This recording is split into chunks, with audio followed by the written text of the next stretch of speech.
Welcome, friends. I'm so glad you're here. Whether you're drifting towards sleep, unwinding after a long day, or simply looking for a quiet companion, you found the right place. Before we begin, I'd love to know, where in the world are you listening from?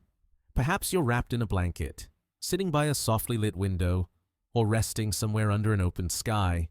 Wherever you are, I hope you're warm, comfortable, and ready to wander with me into the ancient relationship between humanity and the wind that moves around us all. If you find peace or curiosity in these gentle stories, please consider liking the video, subscribing to the channel, or sharing it with someone who might need a moment of stigma too. And to those who've already joined along, thank you. The wind begins its song before human voices ever learn to join it.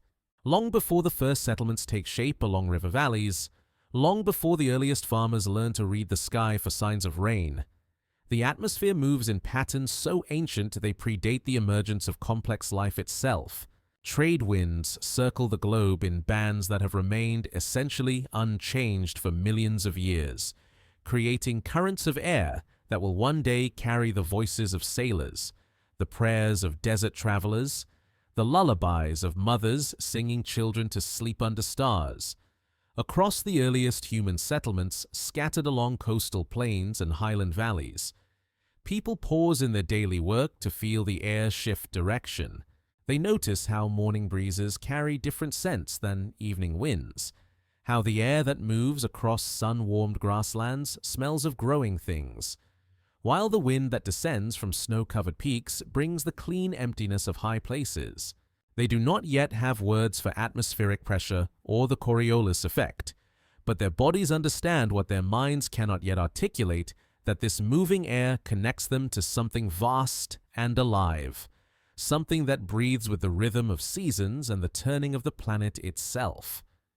These early peoples discover that wind patterns follow rules as reliable as the phases of the moon, the afternoon breeze that rises from warming valleys, the pre-dawn stillness that settles over water, the restless gusts that herald approaching storms. All of these become part of a planetary vocabulary that humans learn to read with the same attention they give to tracking animals or identifying edible plants. Wind becomes their first weather forecast, their earliest navigation system, their most constant companion in a world where survival depends on understanding the subtle communications of the natural world.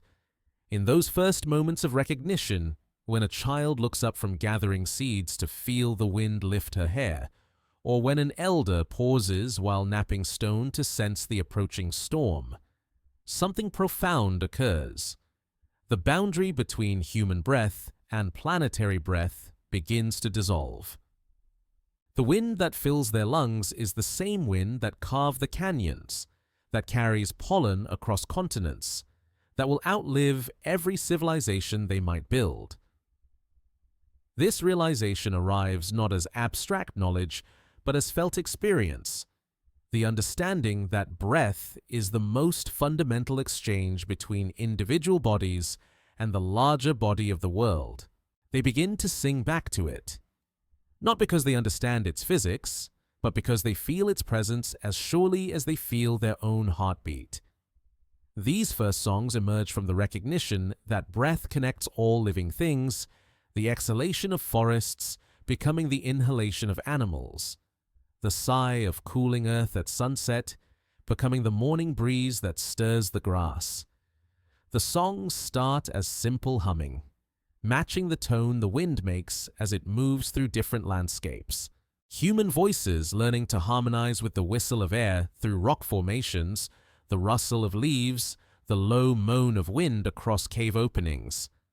Scientists now know that Earth's atmospheric circulation patterns have remained remarkably stable for millions of years, creating the predictable seasonal winds that early humans learned to read like a calendar.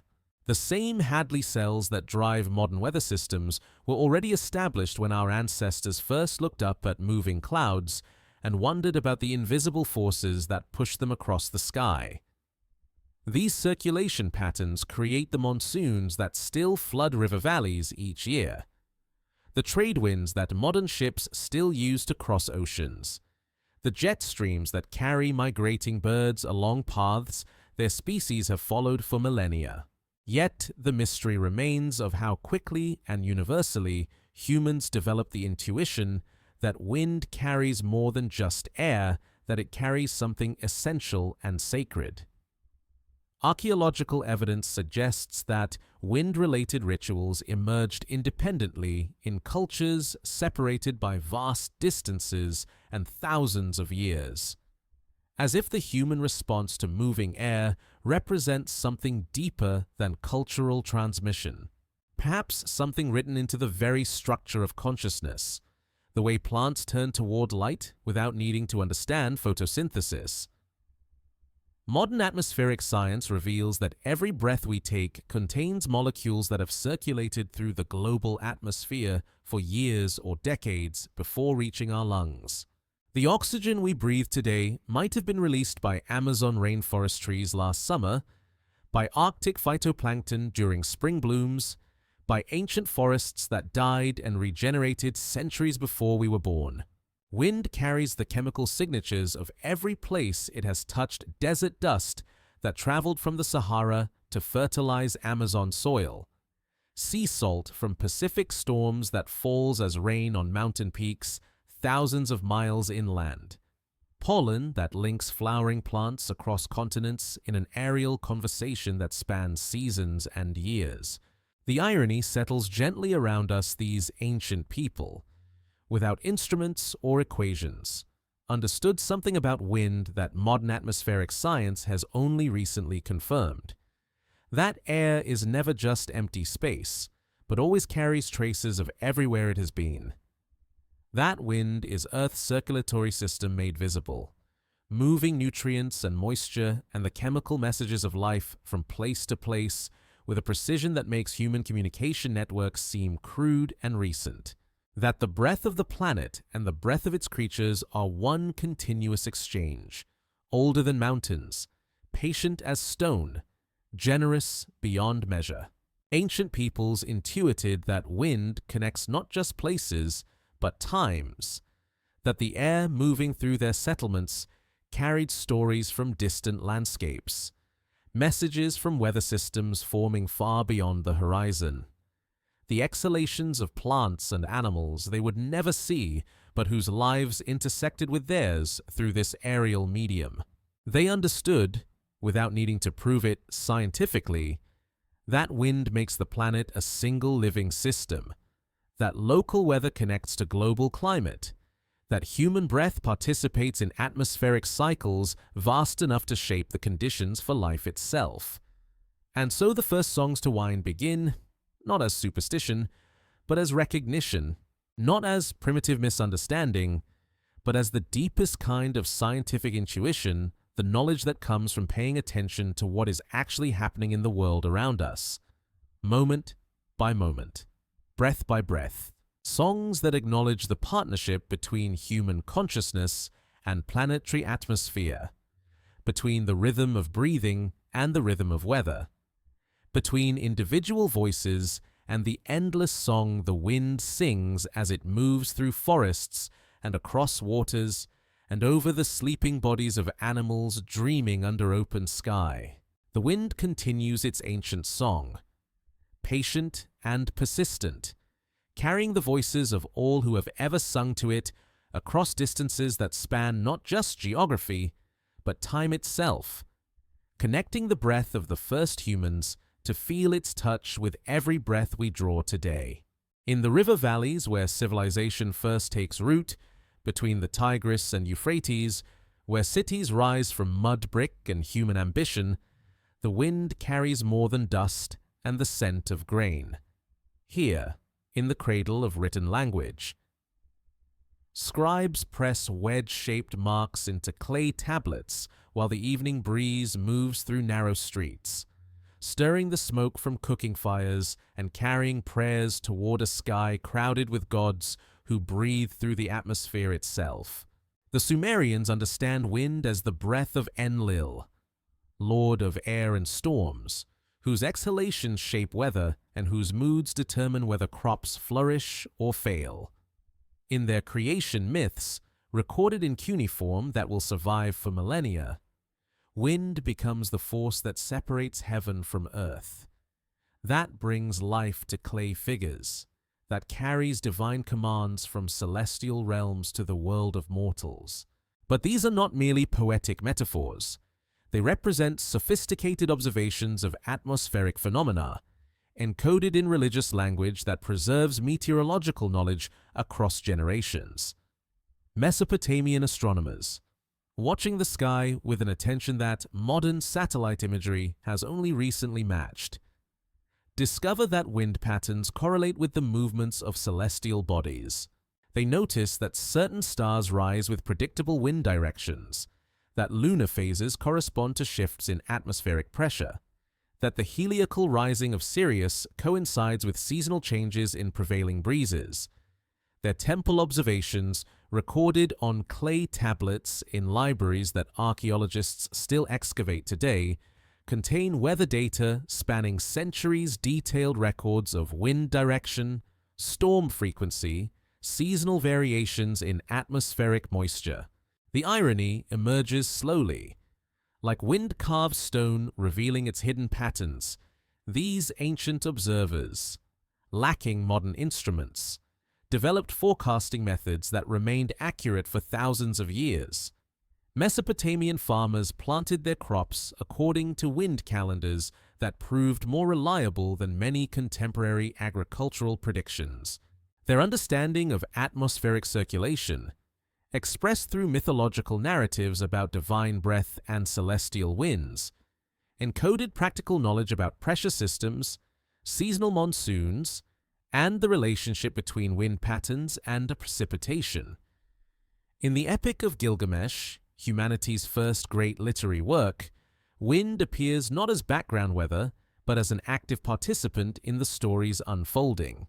When the gods decide to flood the earth, they speak through atmospheric upheaval storms that last for days, winds that strip leaves from trees and drive water across landscapes with supernatural force.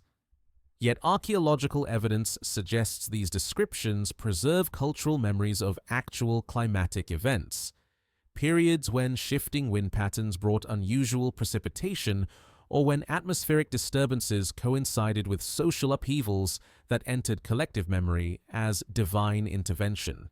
Modern climatology reveals that the region between the Tigris and Euphrates lies at the intersection of several major atmospheric circulation patterns. The Mediterranean westerlies, the Arabian Peninsula's desert winds, and the monsoon systems of the Indian Ocean all converge in this small area, creating a complex meteorological environment where slight changes in global weather patterns produce dramatic local effects. Ancient Mesopotamians, living at this atmospheric crossroads, experience firsthand the connections between distant weather systems and local conditions, knowledge they preserved in creation stories that describe wind as the breath connecting earth to sky, local to universal, human to divine. The mystery deepens when scholars examine how quickly Mesopotamian wind knowledge spread to neighboring cultures. Akkadian wind terminology appears in languages across the ancient Near East within centuries, suggesting that meteorological concepts traveled along the same trade routes that carried grain and precious metals. Assyrian merchants, navigating by wind patterns across desert trade routes, carried atmospheric wisdom along with their commercial goods, spreading knowledge of seasonal breezes, storm prediction, and the relationship between wind direction and weather changes. Temple records from Babylon reveal that priests developed elaborate rituals for interpreting wind signs, ceremonies that combined religious observance with practical meteorology. They burned specific incenses during particular wind conditions, partly for spiritual reasons but also because certain atmospheric pressures affected how smoke behaved, how prayers carried on the air, how ceremonial fires burned. These rituals preserved observations about barometric pressure, humidity, and atmospheric chemistry that would not be scientifically explained until the development of modern atmospheric physics. Sumerian poetry describes wind in language that anticipates contemporary understanding of atmospheric dynamics. Their verses speak of air rivers flowing across the sky, of invisible currents that carry messages between distant places, of the breath of the earth rising to meet the breath of heaven in endless circulation. These poetic descriptions, when translated into modern meteorological terminology, prove remarkably accurate descriptions of convection currents, pressure gradients, and the global circulation patterns that drive planetary weather systems. The cuneiform archives contain thousands of tablets recording daily wind observations, creating one of humanity's first systematic databases of atmospheric conditions. Mesopotamian record keepers noted not just wind direction and intensity, but also how wind affected human behavior, animal movements, plant growth, and the progress of diseases through populations. They understood, millennia before the development of epidemiology, that certain winds carried illness while others brought healing observations that modern research confirms through studies of how atmospheric conditions affect the transmission of airborne pathogens and the dispersal of allergens. Ancient Mesopotamian understanding of wind extended beyond the practical into realms that still challenge contemporary science. Temple texts describe how atmospheric conditions affected human consciousness, how certain wind patterns corresponded to changes in collective mood, how the quality of air influenced the accuracy of prophetic visions and the effectiveness of healing rituals. Modern research into the effects of barometric pressure on human psychology, the influence of atmospheric ions on mental states, and the relationship between weather patterns and social behavior suggests that these ancient observations identified real phenomena that science is only beginning to understand. The first cities rise from river mud partly because their builders understand how to work with wind rather than against it. Mesopotamian architects orient buildings to channel cooling breezes through interior spaces, design streets that funnel beneficial winds while deflecting dust storms, construct temples with openings positioned to capture seasonal wind patterns for ventilation and acoustic effects. Their urban planning, guided by centuries of wind observation, creates microclimates that make dense settlement possible in challenging environments. As evening settles across the ancient delta, as scribes set aside their styluses and priests complete their wind observations, the breath of Enlil continues moving through streets and temples and fields where grain grows tall. The same atmospheric currents that the first urban dwellers learned to read still flow across the landscape, carrying the dust of crumbled ziggurats and the memory of voices that first learned to sing in harmony with the wind's eternal song. Along the Nile's eternal course, where the desert meets the river's green abundance, the wind carries voices older than the pyramids. Here, beneath skies that stretch unbroken from the Mediterranean to the heart of Africa, the ancient Egyptians learned to read the atmosphere like hieroglyphs written in moving air. The Khamsin arrives each spring like clockwork, a hot wind from the Sahara that turns the sky orange with dust and brings 50 days of heat that tests the endurance of humans and crops alike. Yet even this harsh wind becomes sacred, woven into mythology that understands atmospheric phenomena as the breath and movement of gods whose presence shapes both weather and human destiny. In Egyptian creation stories carved into temple walls at Heliopolis and Memphis, Shu emerges as the god of air itself, the divine force that separates the earth goddess Nut from the sky, god Geb, creating the space between heaven and earth where wind can flow and a life can breathe. Temple reliefs show Shu with arms raised, supporting the star-covered body of the sky goddess while wind currents flow around his figure. Visual representations that encode sophisticated understanding of how atmospheric pressure creates the vertical space in which weather systems develop and circulate. The mystery of Egyptian wind knowledge runs deeper than religious symbolism. Papyrus scrolls from the House of Life at Edfu contain detailed observations of wind patterns spanning centuries, records that reveal how closely Egyptian priests monitored atmospheric conditions for both practical and spiritual purposes. They noted that the Etesian winds steady northerly breezes that blow from the Mediterranean. Each summer arrive with such regularity that they serve as a celestial calendar, marking the heliacal rising of Sirius and the beginning of the annual Nile flood with precision that rivals modern astronomical calculations. Modern atmospheric science explains that the Etesian winds result from the interaction between high-pressure systems over the cooler Mediterranean and low-pressure areas created by intense heating over the Arabian Peninsula and North Africa. These pressure differentials create wind patterns so stable that they have remained essentially unchanged for thousands of years, providing Egyptian civilization with a meteorological constant around which agricultural and religious cycles could be organized. Yet ancient Egyptians understood these winds not as abstract pressure systems, but as the regular breathing of the cosmic order, the reliable exhalation of divine forces that maintained harmony between earth and sky.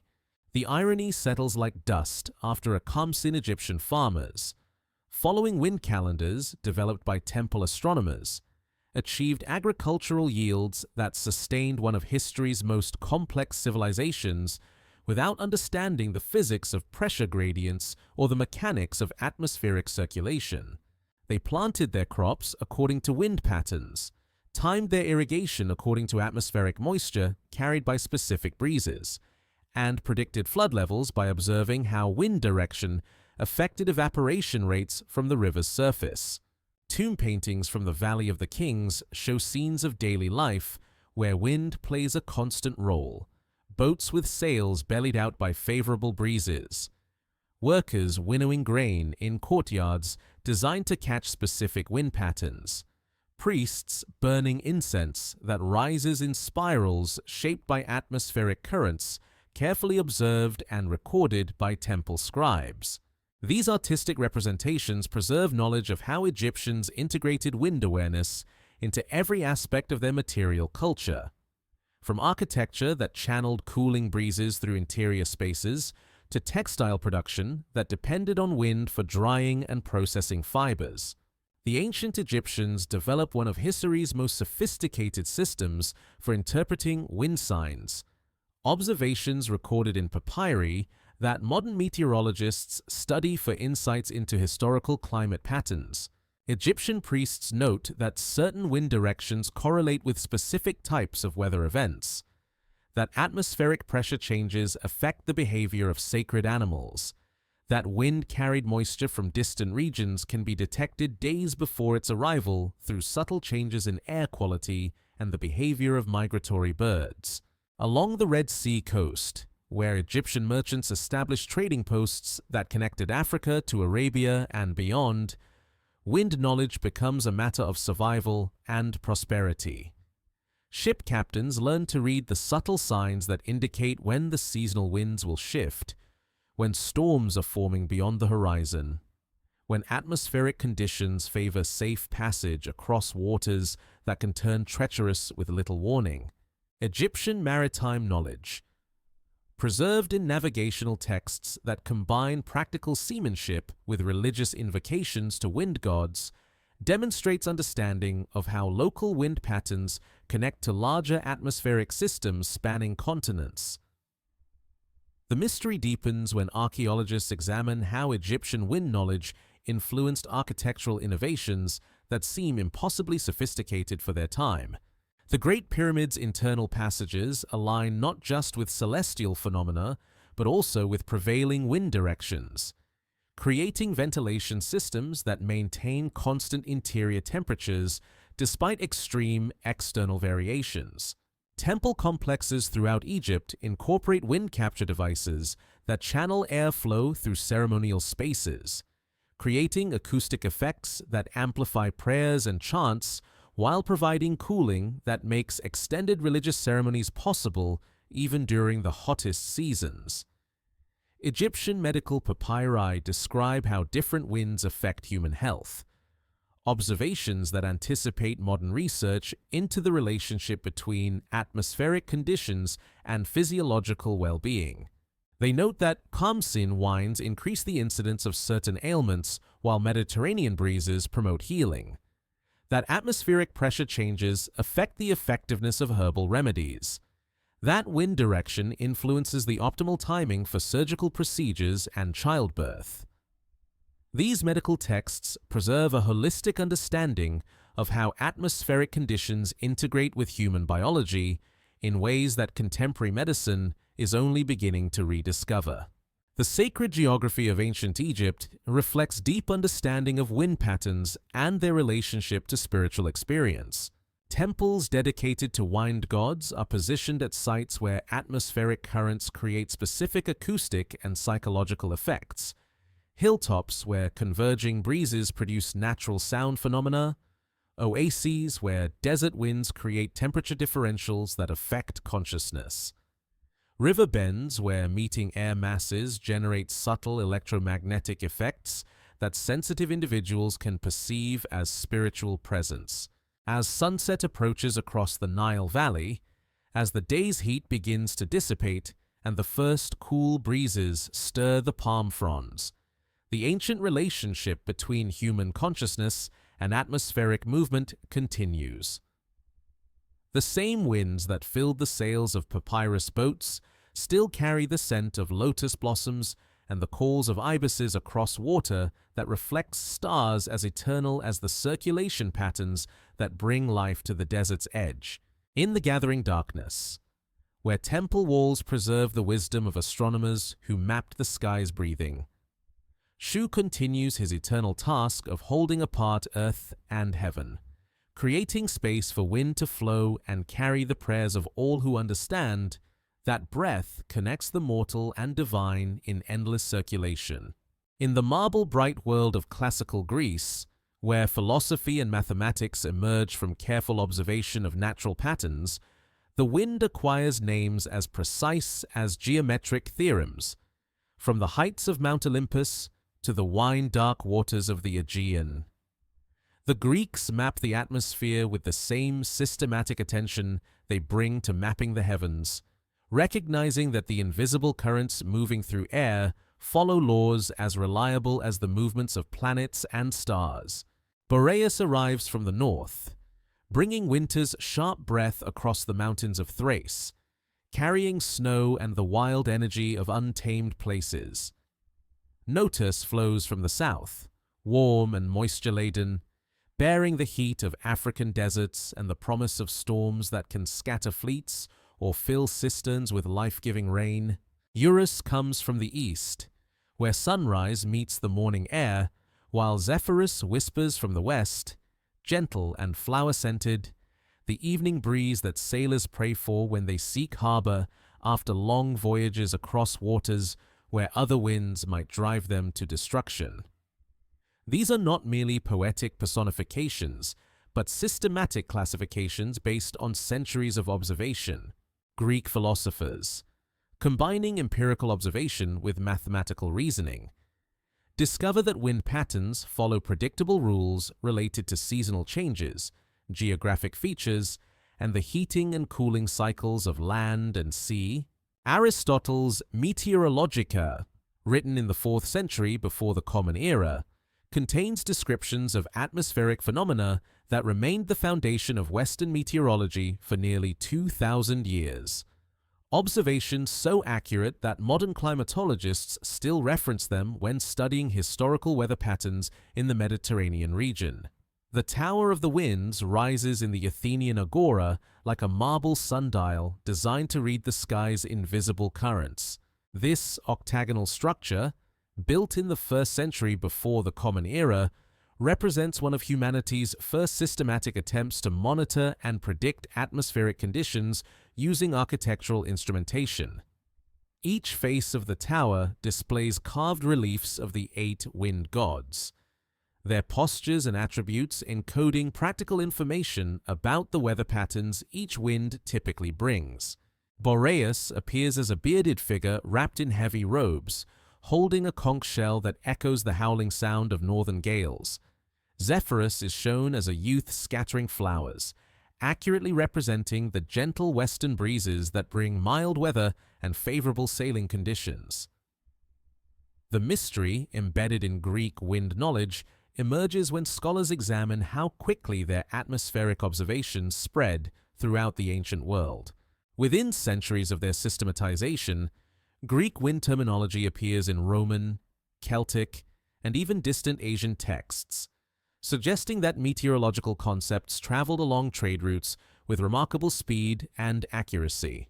Modern atmospheric science confirms that the wind patterns Greeks identified in the Mediterranean seasonal shifts in pressure systems, the relationship between wind direction and precipitation, the connection between atmospheric circulation and regional climate remain fundamentally unchanged after 2 millennia. Greek mariners developed navigation techniques based on wind reading that enable them to establish colonies from the Black Sea to Spain, creating a maritime civilization that depends entirely on atmospheric literacy. Ship captains learned to detect the subtle signs that indicate when seasonal winds will shift, when storms are forming beyond the visible horizon, when atmospheric conditions favor safe passage across waters that can turn deadly with remarkable speed. Hesiod's Works and Days contains practical advice for farmers and sailors that integrates wind observation with agricultural and maritime planning, demonstrating how deeply atmospheric awareness penetrates Greek daily life. The irony unfolds like a sail catching favorable breeze. Greek philosophers, seeking to understand the fundamental principles governing natural phenomena, develop theories about atmospheric circulation that prove more accurate than much later medieval scholarship. Aristotle correctly identifies that winds result from the interaction between solar heating and the Earth's surface, that pressure differences drive atmospheric movement, that local wind patterns connect to larger circulation systems spanning continents. His descriptions of how mountains affect wind flow, how proximity to large bodies of water influences local atmospheric conditions, and how seasonal changes in solar heating create predictable wind patterns, anticipate discoveries that would not be fully confirmed until the development of modern meteorological instruments. In the sacred precincts of Delphi, where the oracle delivers prophecies that shape the destiny of city-states and kings, atmospheric conditions play a crucial role in creating the psychological states associated with divine communication.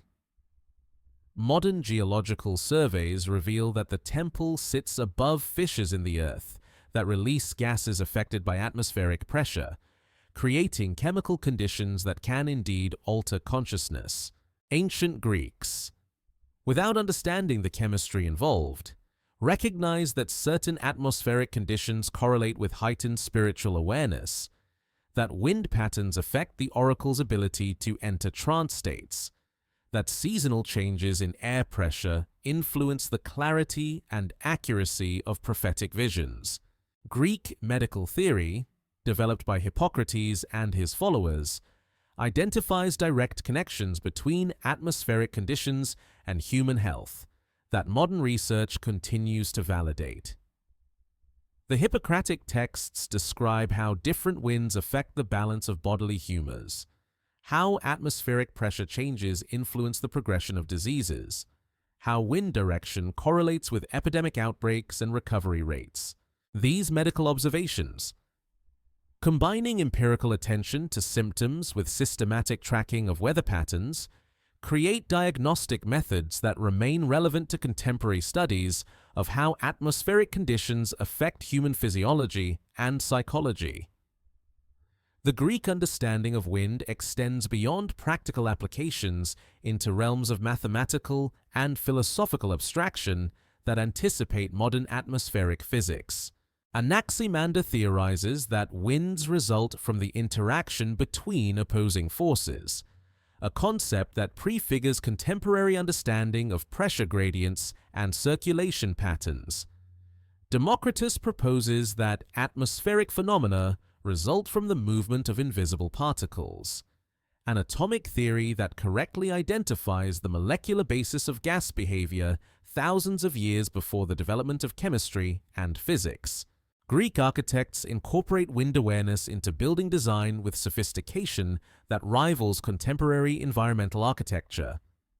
The Parthenon's orientation and proportions take advantage of prevailing wind patterns to create interior climates suitable for housing sacred objects sensitive to humidity and temperature variation.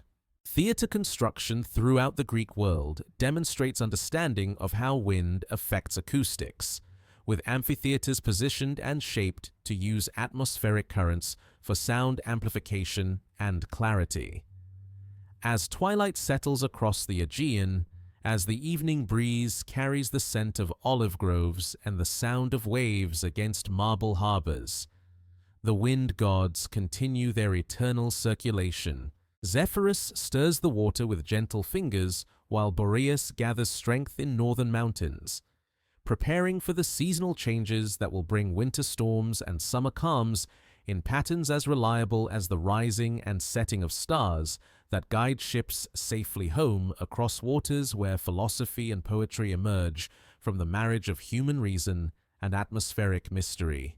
Across the emerald landscapes of ancient Britain and Ireland, where stone circles mark sacred sites older than written memory, the Celtic peoples hear voices in the wind that moves through oak groves and across mist-covered moors.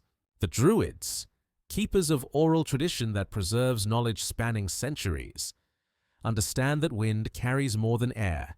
It carries the breath of the land itself, the whispered communications between trees, the atmospheric messages that connect hilltop sanctuaries to sacred springs hidden in valleys where time moves differently than in the world of human settlements.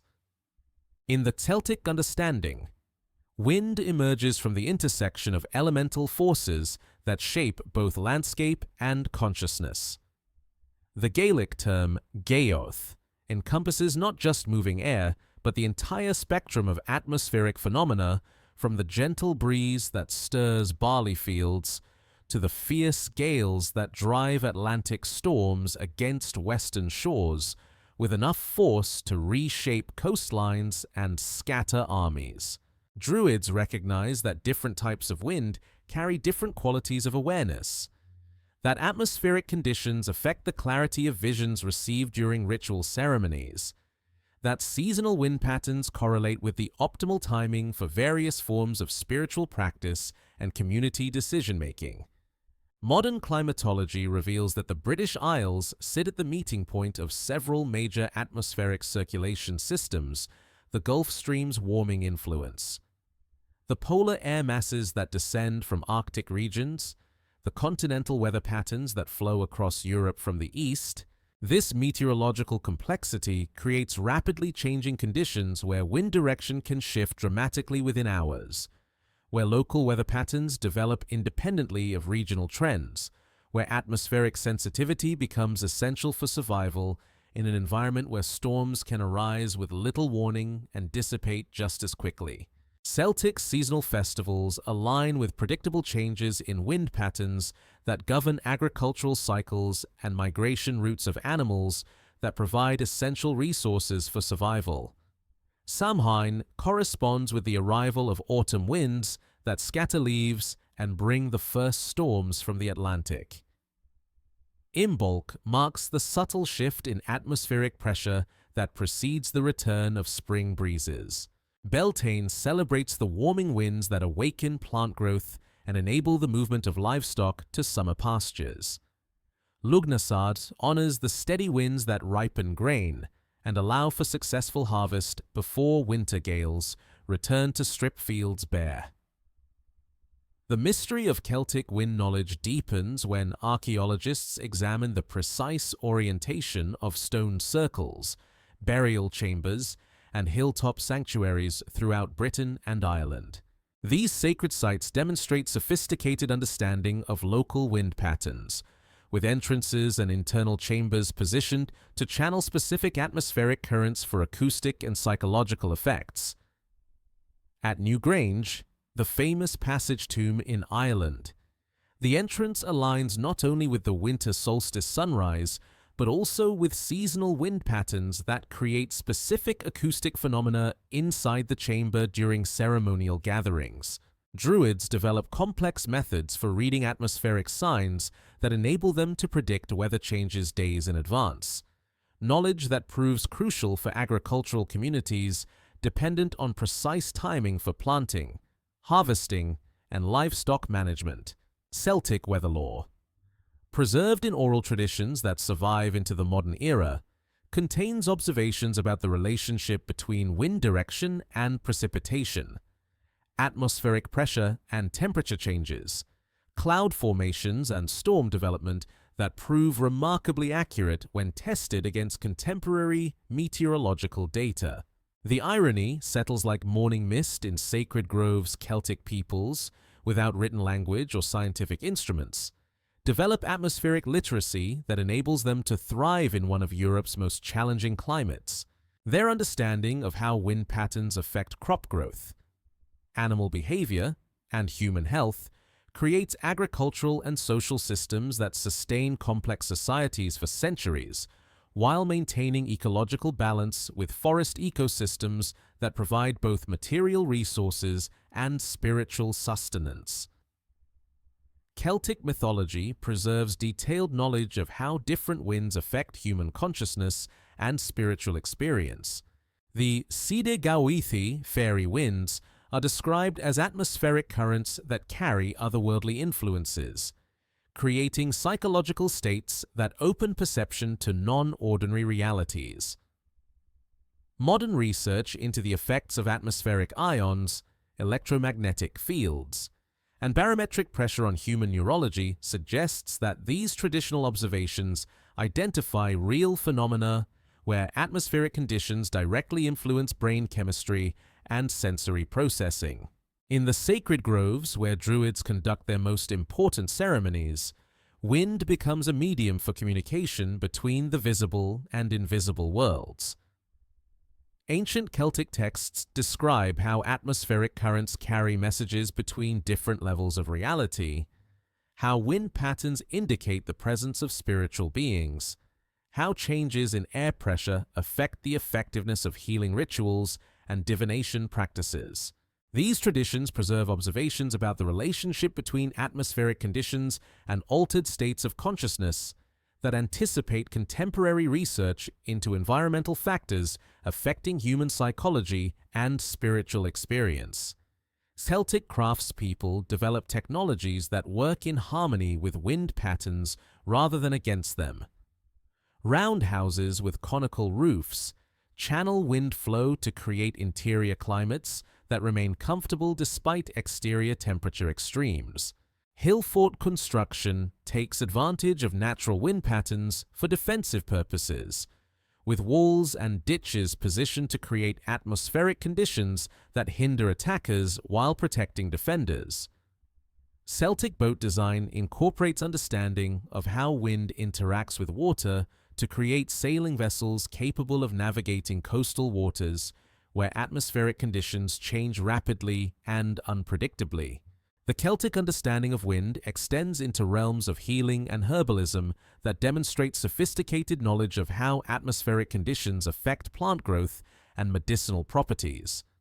Druids recognize that certain herbs become more potent when harvested during specific wind conditions. That atmospheric pressure affects the concentration of active compounds in medicinal plants.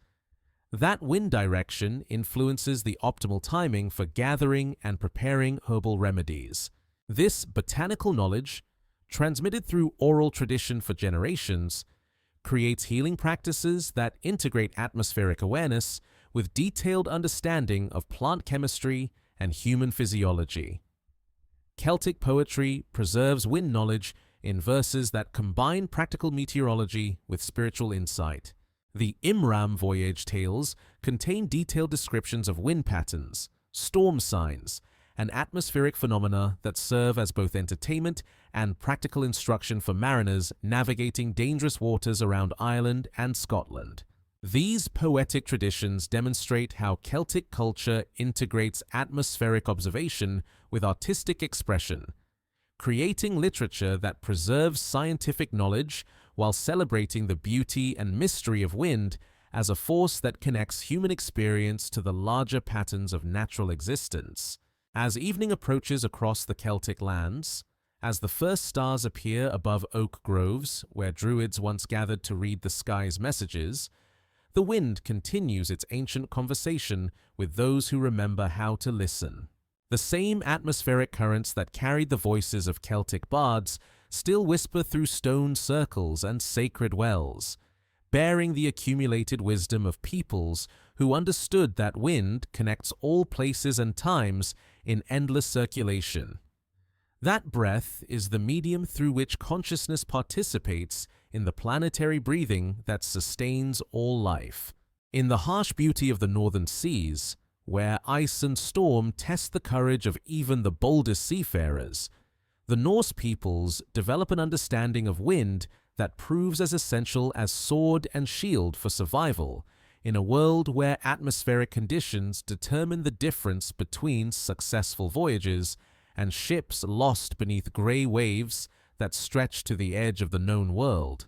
From the fjords of Norway to the settlements scattered across Iceland and Greenland, Viking culture integrates wind knowledge so deeply into daily life that atmospheric literacy becomes as fundamental as reading runes or forging iron.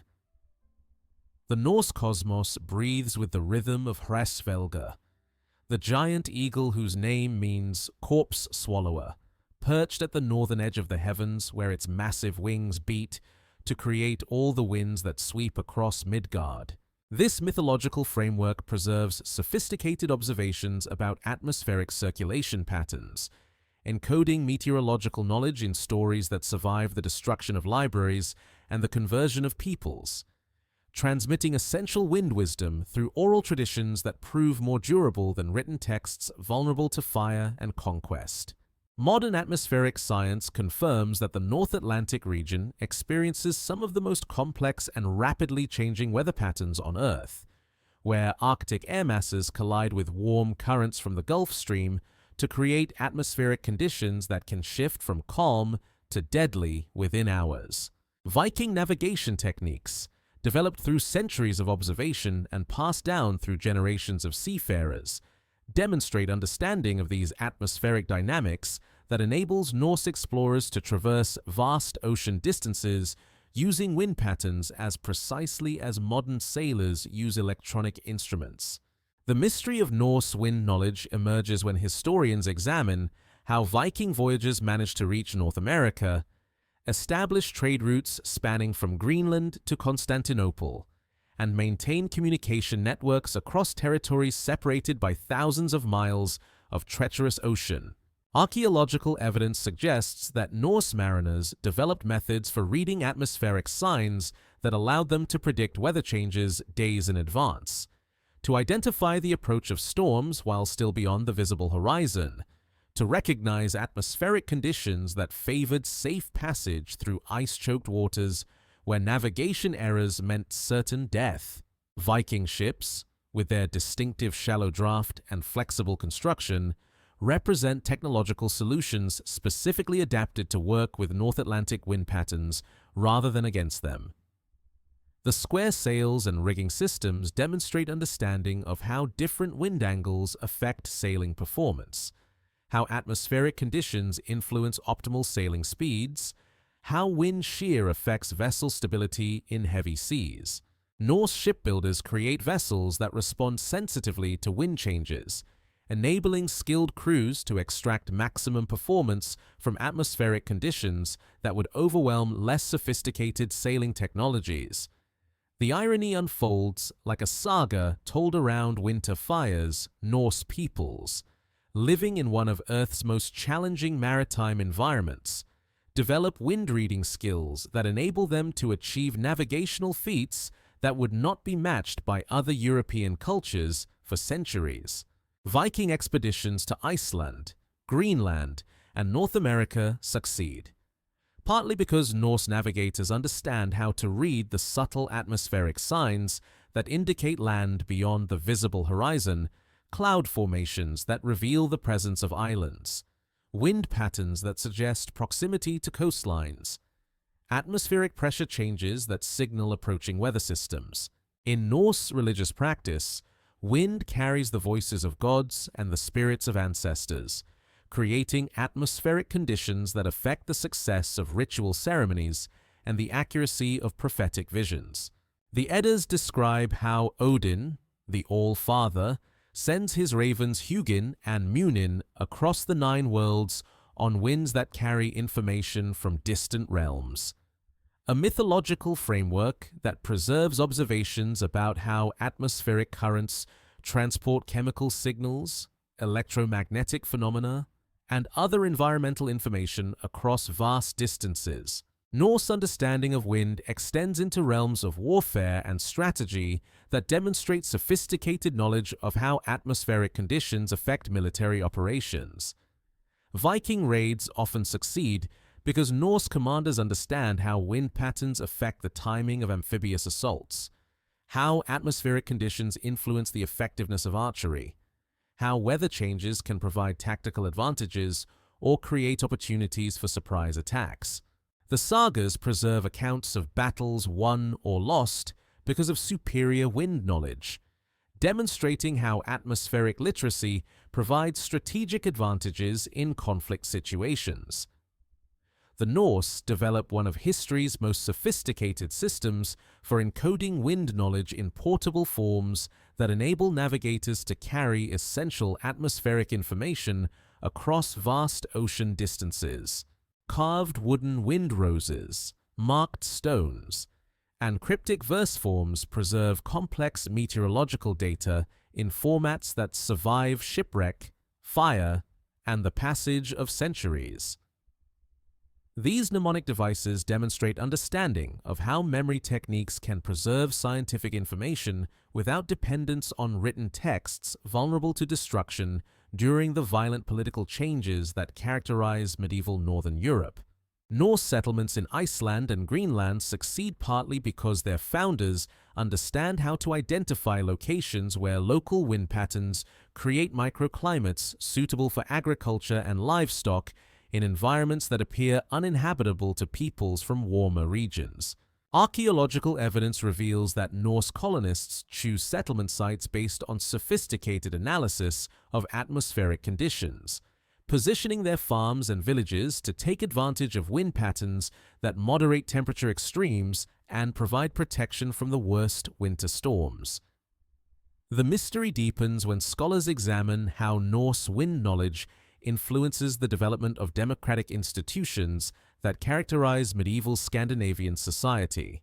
The Althing, in Iceland and similar assemblies throughout the Norse world, meet at sites chosen partly for their atmospheric properties locations, where wind patterns create acoustic effects that enable large gatherings to hear speakers clearly, where atmospheric conditions promote the mental clarity associated with effective decision-making, where seasonal wind changes correspond to optimal timing for community deliberations. Norse poetry preserves wind knowledge in skaldic verses that combine artistic sophistication with practical meteorological instruction. The elaborate metaphorical systems used by Viking poets to describe atmospheric phenomena, kennings that refer to wind as the horse of the storm god or the ship of the sky, encode detailed observations about wind behavior, storm development, and the relationship between atmospheric conditions and maritime safety. These poetic traditions demonstrate how Norse culture integrates scientific observation with artistic expression, creating literature that preserves essential survival knowledge while celebrating the beauty and terror of atmospheric forces. As Aurora Borealis dances across northern skies, as winter winds gather strength in Arctic regions that will soon test the endurance of all living things. Hresvelga continues its eternal wing beating at the edge of the world. The same atmospheric currents that filled Viking sails still sweep across northern seas, carrying the memory of expeditions that pushed the boundaries of the known world and the wisdom of peoples who understood that wind is both destroyer and creator, the force that can scatter fleets or carry explorers to new lands where survival depends on reading the sky's messages with accuracy. That means the difference between life and death. Across the vast continent of Australia, where red earth stretches beyond the curve of horizon and ancient landscapes hold the memory of ice ages and inland seas, the Aboriginal peoples weave wind into song maps that span thousands of years and tens of thousands of miles. For 65 millennia, since the first humans crossed the waters from Southeast Asia during glacial periods, when sea levels exposed land bridges now drowned beneath tropical seas, these cultures develop understanding of atmospheric patterns so profound that wind becomes the invisible thread connecting every sacred site, every water source, every seasonal gathering place in a continent-spanning navigation system that modern GPS technology struggles to match for precision and reliability. The songlines Jalkiri in some languages, Pulkanya in others, emerge from the recognition that wind carries the voices of ancestral beings whose journeys during the dream time created the landscape itself. These are not metaphorical constructions, but practical navigation systems that encode detailed information about atmospheric conditions, seasonal wind patterns, and the relationship between air currents and the location of water, food sources, and safe traveling routes across terrain that can appear featureless to untrained eyes, but reveals intricate patterns to those who understand how wind shapes the subtle variations in vegetation, landform, and animal behavior that mark the presence of resources essential for survival. Modern atmospheric science reveals that Australia experiences some of the most stable and predictable wind patterns on Earth, with seasonal circulation systems, the monsoons of the tropical north, the westerlies of the temperate south, the trade winds along eastern coasts that have remained essentially unchanged for thousands of years. Aboriginal peoples, moving through this landscape on foot for millennia, develop intimate knowledge of how these large-scale atmospheric patterns create local wind effects, how mountain ranges and coastlines channel air currents, how temperature differences between land and sea generate daily wind cycles that can be read like clocks for navigation and resource location. The mystery of Aboriginal wind knowledge deepens when anthropologists examine how songline traditions maintain their accuracy across vast distances and extended time periods. Desert peoples living hundreds of miles from the ocean possess detailed knowledge of coastal wind patterns, while coastal communities understand the atmospheric signs that indicate conditions in inland regions they may never visit. This distributed atmospheric knowledge suggests communication networks that span the continent, systems for sharing meteorological information that enable isolated communities to maintain awareness of weather patterns affecting distant regions connected to their own territories through ceremonial obligations and kinship relationships. Aboriginal languages contain vocabularies for describing wind phenomena that exceed the precision of modern meteorological terminology. Warlpiri speakers recognize dozens of distinct types of wind, each with specific characteristics related to direction, temperature, humidity, seasonal timing, and the particular weather patterns each wind type typically brings. These linguistic distinctions preserve observational knowledge accumulated over thousands of years, creating wind taxonomies that encode practical information about atmospheric behavior in forms that can be transmitted accurately through oral tradition without dependence on written records vulnerable to loss or corruption. The irony emerges like heat shimmer above red sand. Aboriginal peoples, moving through landscapes that European explorers found impossibly harsh and disorienting, navigate with wind-based systems that enable them to locate water sources, track animal movements, and predict weather changes with accuracy that saves lives in environments where navigation errors can prove fatal within days. Their atmospheric knowledge, preserved in ceremonial traditions that European colonizers dismissed as primitive superstition, represents one of humanity's most sophisticated systems for reading environmental patterns and extracting survival information from landscape cues.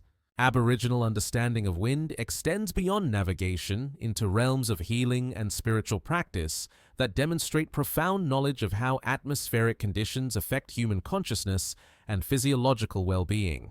Traditional healers recognize that different wind directions carry different healing properties, that atmospheric pressure changes affect the effectiveness of medicinal plants, that seasonal wind patterns correspond to optimal timing for various forms of ceremony and community gathering.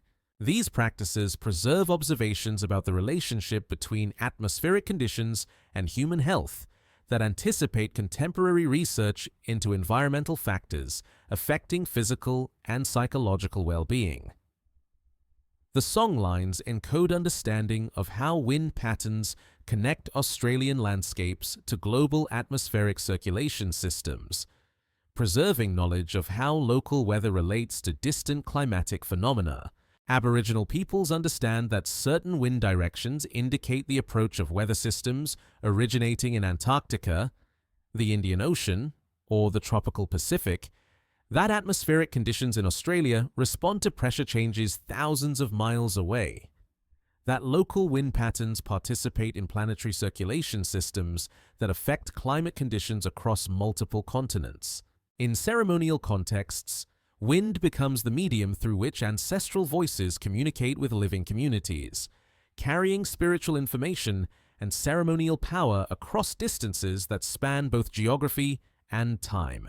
Aboriginal participants in traditional ceremonies report that atmospheric conditions directly affect the quality of spiritual experience, that wind direction influences the effectiveness of ritual practices, that seasonal wind changes correspond to optimal periods for initiations, healing ceremonies, and community decision-making processes that require heightened awareness and group consensus.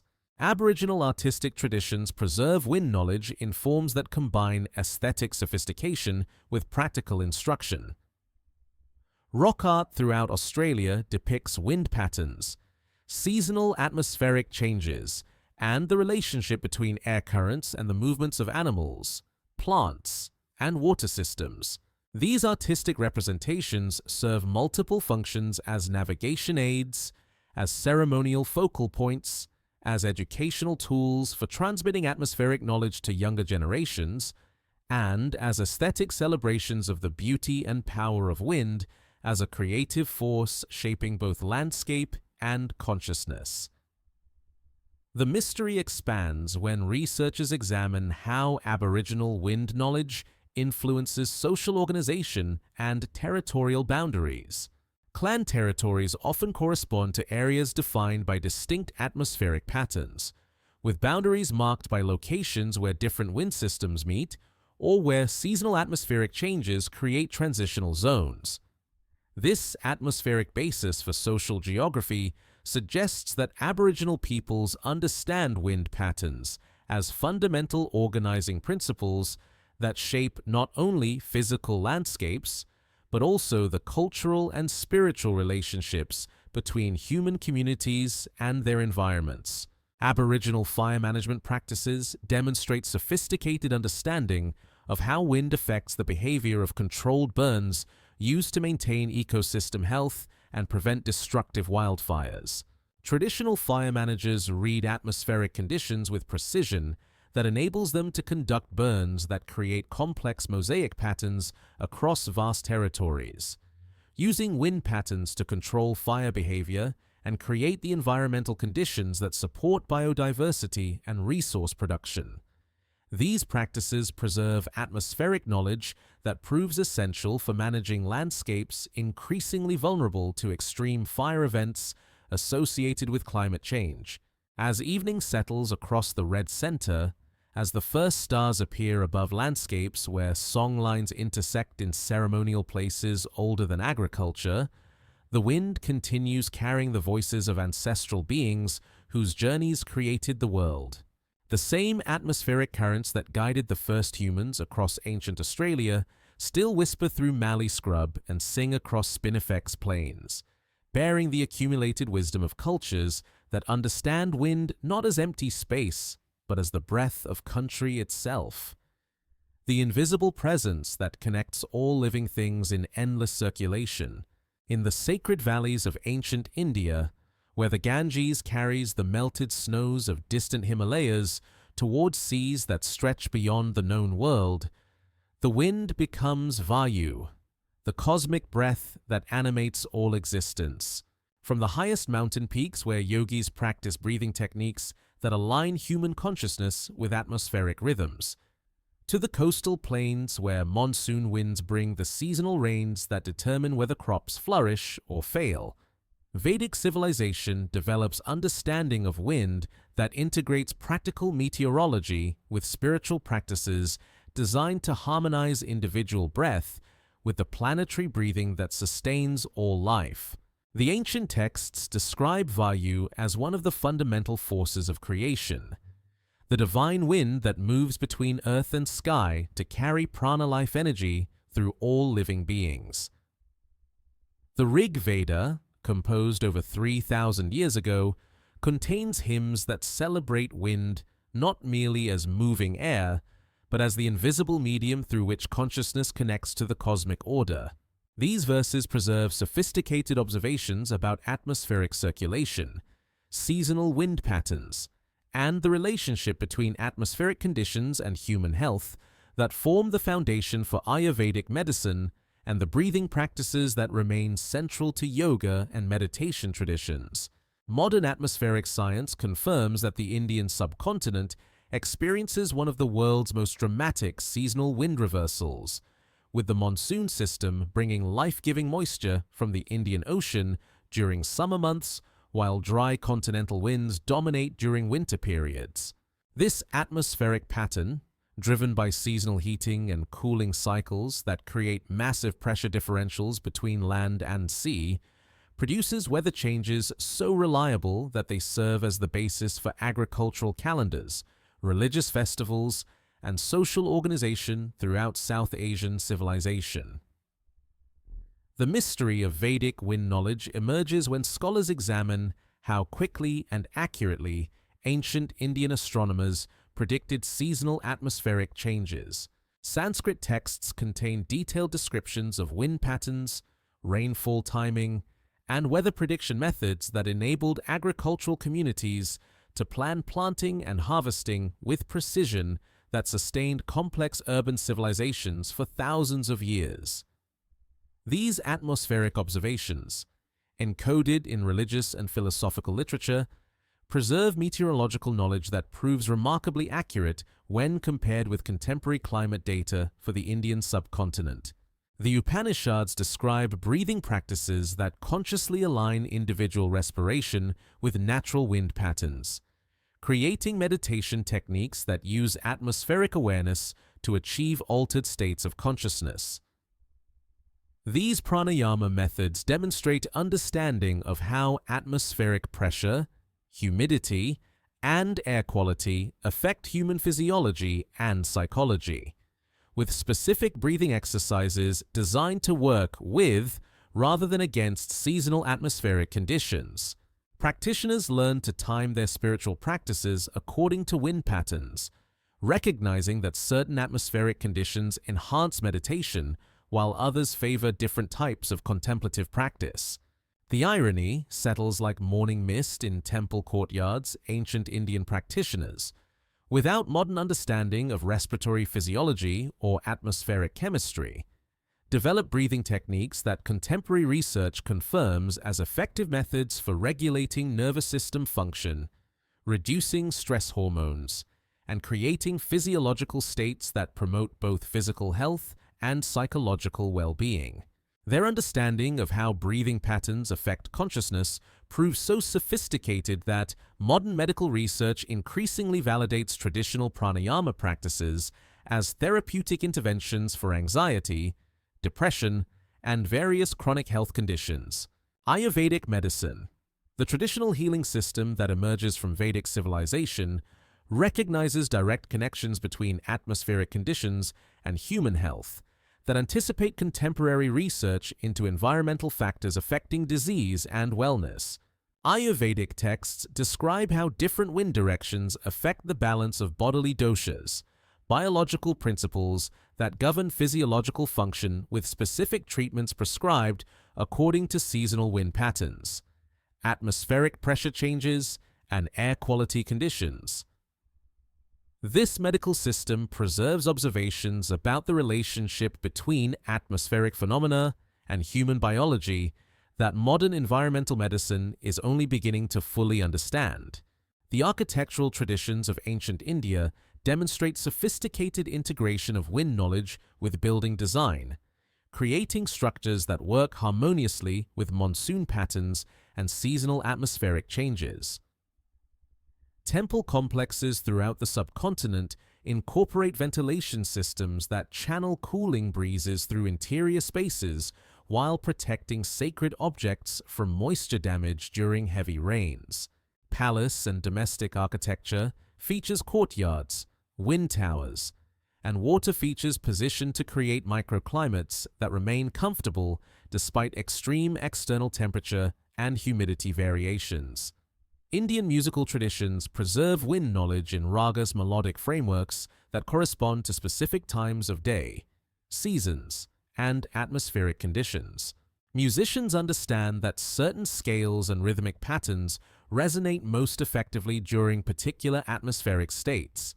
That wind direction affects acoustic properties of performance spaces, that seasonal changes in air density influence optimal tuning and instrumental techniques. These musical practices demonstrate how Indian culture integrates atmospheric awareness with artistic expression, creating performance traditions that align human creativity with natural atmospheric rhythms. The mystery deepens when researchers examine how Indian wind knowledge influences philosophical and theological developments that shape Hinduism, Buddhism, and other spiritual traditions originating in the subcontinent. The concept of prana life energy that flows through all existence emerges from observations of how breath connects individual consciousness to larger atmospheric and cosmic patterns.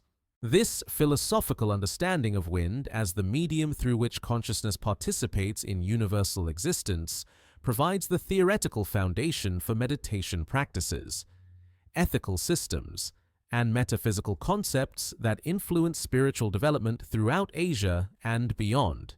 Sanskrit literature preserves detailed knowledge of how atmospheric conditions affect agricultural practices, with epic poems and classical texts containing practical information about wind patterns, weather prediction, and the optimal timing for farming activities according to seasonal atmospheric changes. The Mahabharata and Ramayana include descriptions of weather phenomena, atmospheric signs, and wind reading techniques that serve both literary and educational purposes, transmitting essential survival knowledge while celebrating the beauty and mystery of natural atmospheric processes. Indian astronomical traditions demonstrate understanding of how atmospheric conditions affect celestial observations, with ancient texts describing techniques for compensating for atmospheric distortion when making precise measurements of planetary positions and stellar movements.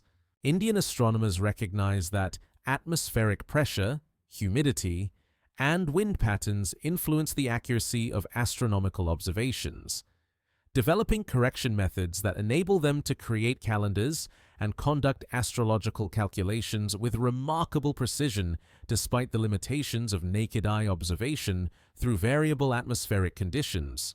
The traditional Indian understanding of wind extends into realms of consciousness research that anticipate contemporary neuroscience and psychology.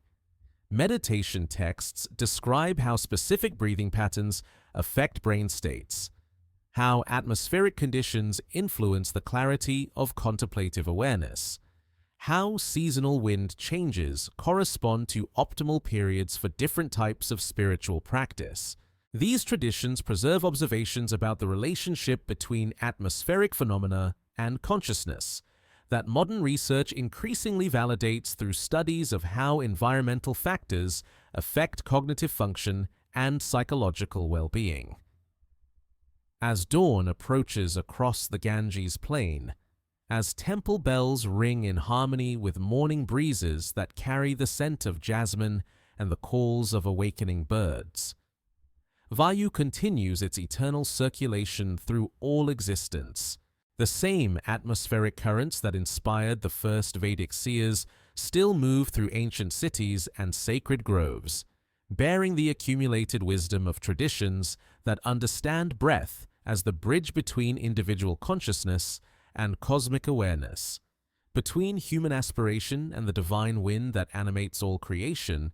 In the mountain-shadowed valleys of ancient China, where the Yellow River carves its ancient course between peaks that pierce clouds and capture the breath of heaven itself, Taoist philosophers develop understanding of wind that sees atmospheric movement as the visible manifestation of qi, the fundamental energy that flows through all existence.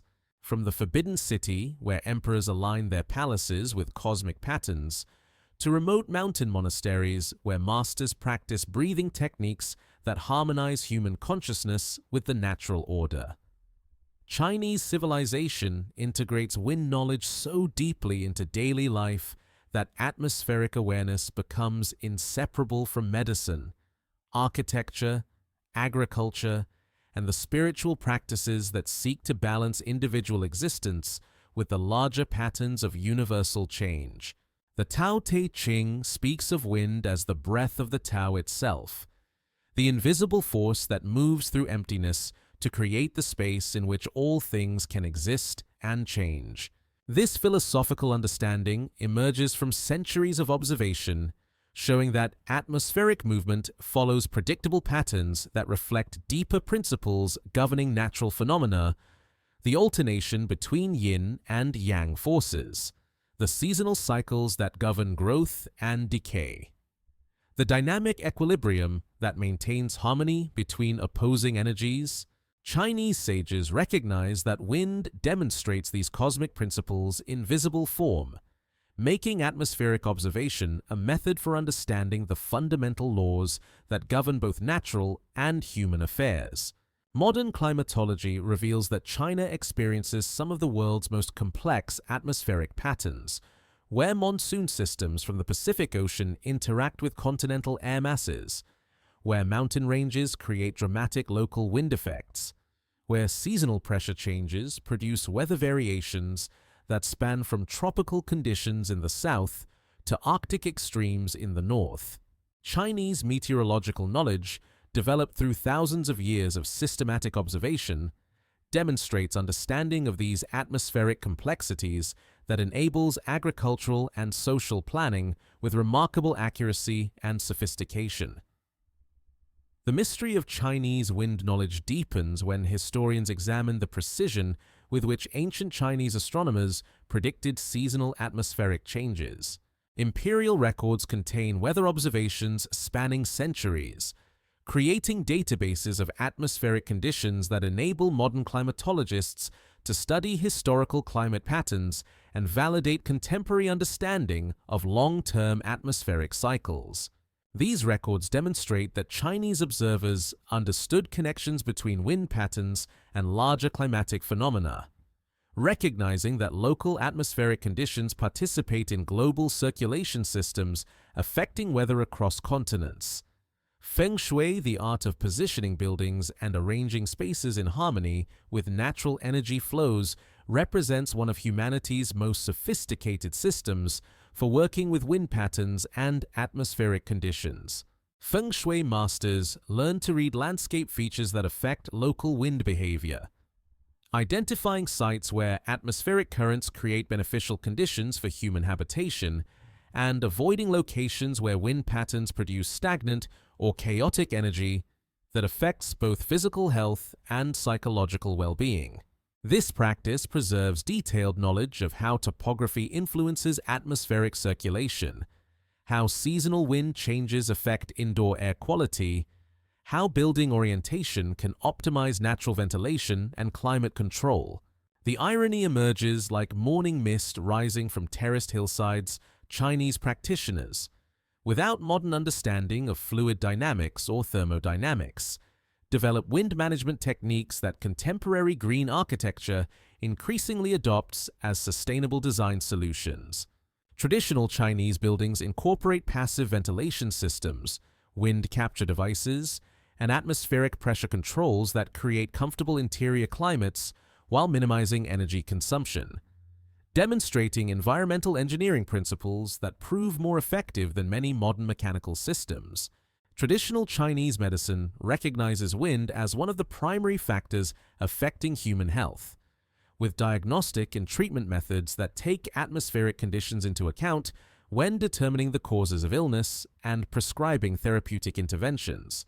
Chinese medical texts describe how different wind directions affect the flow of qi through meridian systems, how atmospheric pressure changes influence organ function, how seasonal wind patterns correspond to optimal timing for acupuncture treatments, herbal prescriptions, and other healing practices. This medical system preserves observations about the relationship between atmospheric phenomena and human physiology that modern environmental medicine continues to validate and explore. Chinese agricultural traditions demonstrate sophisticated understanding of how wind patterns affect crop growth, pest control, and optimal farming practices. The Chinese calendar integrates wind observations with astronomical calculations to create planting schedules that take atmospheric conditions into account, enabling farmers to time their activities according to seasonal wind changes that affect soil moisture, temperature regulation, and plant pollination. These agricultural methods, refined through thousands of years of experimentation, create sustainable farming systems that work with, rather than against, natural atmospheric cycles. The art of Chinese garden design reflects deep understanding of how wind affects the experience of outdoor spaces, with landscape architects creating environments that channel beneficial breezes while providing shelter from harsh winds. Traditional Chinese gardens incorporate water features, rock formations, and plant arrangements that modify local wind patterns to create microclimates suitable for contemplation, social gathering, and the cultivation of plants that require specific atmospheric conditions. These design principles demonstrate knowledge of how landscape features interact with atmospheric circulation to create environments that enhance both physical comfort and psychological well-being. Chinese martial arts preserve wind knowledge in movement practices that consciously work with atmospheric conditions and breathing patterns to develop both physical skill and spiritual awareness. Tai Chi and Qigong practitioners learn to sense subtle changes in air pressure, wind direction, and atmospheric quality, using this environmental awareness to enhance their practice and develop sensitivity to energy patterns that affect health, mental clarity, and emotional balance. These movement traditions demonstrate understanding of how atmospheric conditions influence human performance and consciousness, integrating environmental awareness with physical and spiritual development. The mystery expands when scholars examine how Chinese wind knowledge influences philosophical and scientific developments that shape not only Chinese civilization, but also cultural developments throughout East Asia. The concept of qi as universal energy that manifests through atmospheric circulation provides a theoretical framework for understanding natural phenomena that influences everything from acupuncture and herbal medicine to poetry, painting, and political theory. This atmospheric understanding of energy and change creates intellectual foundations that support scientific innovations, artistic achievements, and social organizations that prove remarkably stable and adaptable across centuries of historical change. Chinese poetry preserves wind knowledge in verses that combine aesthetic sophistication with practical atmospheric observation. Classical Chinese poets develop elaborate metaphorical systems for describing wind phenomena, creating literature that simultaneously celebrates the beauty of atmospheric movement and preserves detailed information about seasonal wind patterns, weather prediction, and the relationship between atmospheric conditions and human emotion. These poetic traditions demonstrate how Chinese culture integrates scientific observation with artistic expression, creating works that transmit practical knowledge while exploring the deeper meanings of humanity's relationship with natural forces. The traditional Chinese understanding of wind extends into realms of consciousness and spiritual development that anticipate contemporary research into environmental factors affecting human psychology and cognitive function. Taoist texts describe how atmospheric conditions influence mental states, how wind patterns affect the clarity of meditative awareness, how seasonal atmospheric changes correspond to optimal periods for different types of contemplative practice and scholarly study. These traditions preserve observations about the relationship between atmospheric phenomena and consciousness that modern environmental psychology increasingly validates through research into how air quality, atmospheric pressure, and other environmental factors affect brain function and psychological well-being. As evening settles across the ancient capital, as lanterns flicker in courtyards designed to capture evening breezes, the dragon of the wind continues its eternal dance through valleys and mountains and cities where human civilization learns to move in harmony with the breath of heaven and earth. The same atmospheric currents that inspired the first Taoist sages still flow through bamboo groves and temple gardens, carrying the accumulated wisdom of traditions that understand wind not as mere weather, but as the visible manifestation of cosmic principles that govern all change and transformation. High in the thin air of the Andes Mountains, where peaks pierce the sky at altitudes that challenge human survival, and breathing becomes a conscious effort with each step toward heaven. The indigenous peoples of the Altiplano develop understanding of wind that transforms atmospheric necessity into spiritual practice. From the shores of Lake Titicaca, where reed boats navigate waters that mirror clouds, to the terraced slopes where quinoa and potatoes grow in soil that remembers ice ages, Andean cultures create ceremonies and technologies that work with atmospheric conditions so extreme that wind becomes teacher, healer, and gateway to realms of consciousness that altitude and oxygen scarcity make accessible to those who learn to breathe in harmony with the sky's demanding rhythms. At 14,000 feet above sea level, where atmospheric pressure drops to barely half that of coastal regions, and each breath contains substantially less oxygen than lowland air, human physiology operates at the edge of its adaptive capacity. The Quechua and Aymara peoples, living at these altitudes for thousands of years, develop not only genetic adaptations that enable them to thrive in low oxygen environments, but also cultural practices that consciously work with atmospheric conditions to enhance both physical performance and spiritual awareness. Their understanding of how altitude affects consciousness becomes the foundation for ceremonial traditions that use atmospheric stress as a pathway to expanded awareness and divine communication. Modern altitude physiology reveals that reduced atmospheric pressure and oxygen content produce measurable changes in brain chemistry, affecting neurotransmitter production, blood flow patterns, and electrical activity in ways that can indeed alter consciousness and perception. Contemporary research into altitude's effects on human psychology confirms that high-altitude environments produce psychological states characterized by heightened awareness, altered time perception, and increased sensitivity to environmental cues, exactly the conditions that Andean spiritual traditions describe as optimal for ceremonial practice and visionary experience. The mystery of Andean wind knowledge emerges when anthropologists examine the precision with which high-altitude ceremonies are timed to coincide with specific atmospheric conditions. Andean ritual specialists recognize that wind direction, atmospheric pressure, and air quality affect the effectiveness of ceremonial practices. Scheduling important rituals according to seasonal wind patterns and daily atmospheric cycles that create optimal conditions for spiritual work. These ceremonial calendars demonstrate understanding of how atmospheric variables interact with human physiology and consciousness in ways that modern environmental psychology is only beginning to explore systematically. Andean musical traditions preserve wind knowledge in instruments specifically designed to work with high-altitude atmospheric conditions.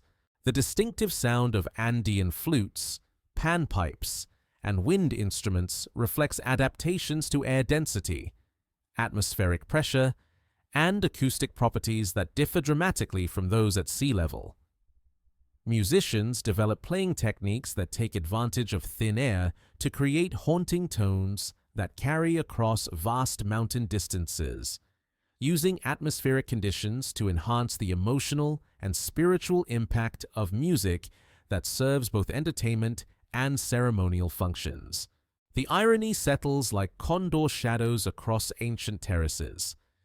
Andean peoples, living in atmospheric conditions that would incapacitate lowland visitors within hours, develop cultural practices that transform environmental challenge into spiritual opportunity. Their understanding of how altitude affects human consciousness creates ceremonial traditions that consciously use atmospheric stress to achieve altered states of awareness, demonstrating sophisticated knowledge of environmental factors affecting psychology and spiritual experience. Andean architectural traditions demonstrate remarkable understanding of how wind patterns affect building performance at high altitudes where temperature variations can exceed 50 degrees Fahrenheit within 24 hours. Traditional Andean construction uses stone and adobe techniques that create thermal mass for temperature regulation while incorporating wind management features that protect against the fierce winds that sweep across exposed mountain slopes. These building methods, refined through centuries of experimentation, create structures that remain comfortable despite extreme atmospheric conditions while requiring no external energy sources for heating or cooling. The cultivation of crops at extreme altitudes requires sophisticated understanding of how atmospheric conditions affect plant growth, with Andean farmers developing agricultural techniques that work with rather than against the challenging environmental conditions of high mountain environments. Traditional Andean agriculture demonstrates knowledge of how wind patterns affect frost formation, how atmospheric pressure influences plant physiology, how altitude-related UV exposure affects crop development. These farming methods enable sustainable food production in environments that conventional agriculture cannot successfully exploit. Andean textile traditions preserve wind knowledge in weaving patterns and dyeing techniques that reflect understanding of how atmospheric conditions affect fiber processing and color development. High-altitude textiles demonstrate adaptations to UV exposure, temperature extremes, and wind conditions that would destroy conventional fabrics, with traditional weaving methods creating materials that provide protection against environmental stresses while maintaining flexibility and comfort for active use in challenging mountain conditions. The mystery deepens when researchers examine how Andean wind knowledge influences navigation and communication systems that enable complex social organization across territories separated by mountain ranges that create distinct atmospheric environments. Andean cultures develop signaling methods that use wind patterns to carry messages across vast distances, communication technologies that work with atmospheric acoustics to transmit information between communities that cannot maintain direct visual contact. These communication systems demonstrate understanding of how topography affects sound transmission and how atmospheric conditions influence optimal timing for long-distance signaling. Andean healing traditions recognize direct connections between atmospheric conditions and human health that extend beyond simple altitude effects to include subtle relationships between wind patterns, atmospheric pressure, and the effectiveness of medicinal plants and therapeutic practices. Traditional Andean healers time their treatments according to atmospheric cycles, recognizing that certain wind conditions enhance the potency of medicinal herbs while others favor different types of healing practices. This medical knowledge preserves observations about environmental factors affecting human health that contemporary high-altitude medicine increasingly validates and incorporates into treatment protocols. The traditional Andean understanding of wind extends into realms of consciousness research that demonstrate sophisticated knowledge of how environmental factors affect human psychology and spiritual experience. Andean spiritual traditions describe how atmospheric conditions influence the clarity of visionary states, how wind patterns affect the effectiveness of prayer and meditation practices, how seasonal atmospheric changes correspond to optimal periods for initiation ceremonies and community decision-making processes that require heightened awareness and group consensus. Andean astronomical traditions demonstrate understanding of how high-altitude atmospheric conditions affect celestial observations, with traditional calendar systems that compensate for atmospheric effects when tracking planetary movements and stellar cycles. Andean astronomers recognize that altitude provides advantages for celestial observation, clearer air, reduced atmospheric distortion, closer proximity to space, while also creating challenges related to atmospheric pressure, temperature extremes, and wind patterns that affect the accuracy of astronomical measurements and the timing of ceremonial activities aligned with celestial events. The contemporary environmental crisis makes Andean wind knowledge increasingly relevant as rising global temperatures and changing atmospheric circulation patterns affect mountain environments worldwide. Traditional Andean practices for reading atmospheric signs, predicting weather changes, and adapting to variable environmental conditions provide models for sustainable living in high-altitude environments that climate change is making more widespread and challenging. As night settles across peaks that scrape the belly of the sky, as stars appear with intensity impossible at lower altitudes where thicker atmosphere dims their ancient light, the wind carries voices that have learned to sing in harmony with the thin air's demanding song. The same atmospheric currents that challenge every breath still flow across terraces where ancestors learned to transform environmental extremity into spiritual opportunity, bearing the accumulated wisdom of peoples who understand that wind is not obstacle, but teacher, not hardship, but doorway to realms of awareness that altitude and atmosphere make accessible to those who learn to breathe consciously in the sky's thin embrace. Across the vast grasslands of North America, where buffalo once moved in herds that darkened the horizon and the sky stretches unbroken from mountain ranges to distant forests, the Plains tribes develop understanding of wind that transforms atmospheric awareness into a comprehensive system for reading the Earth's moods and messages.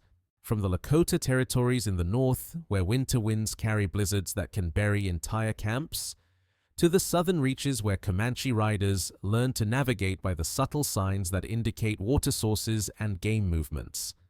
Native American cultures create ceremonial and practical traditions that recognize wind as messenger, protector, and the breath of the Great Spirit that connects all living beings in endless circulation.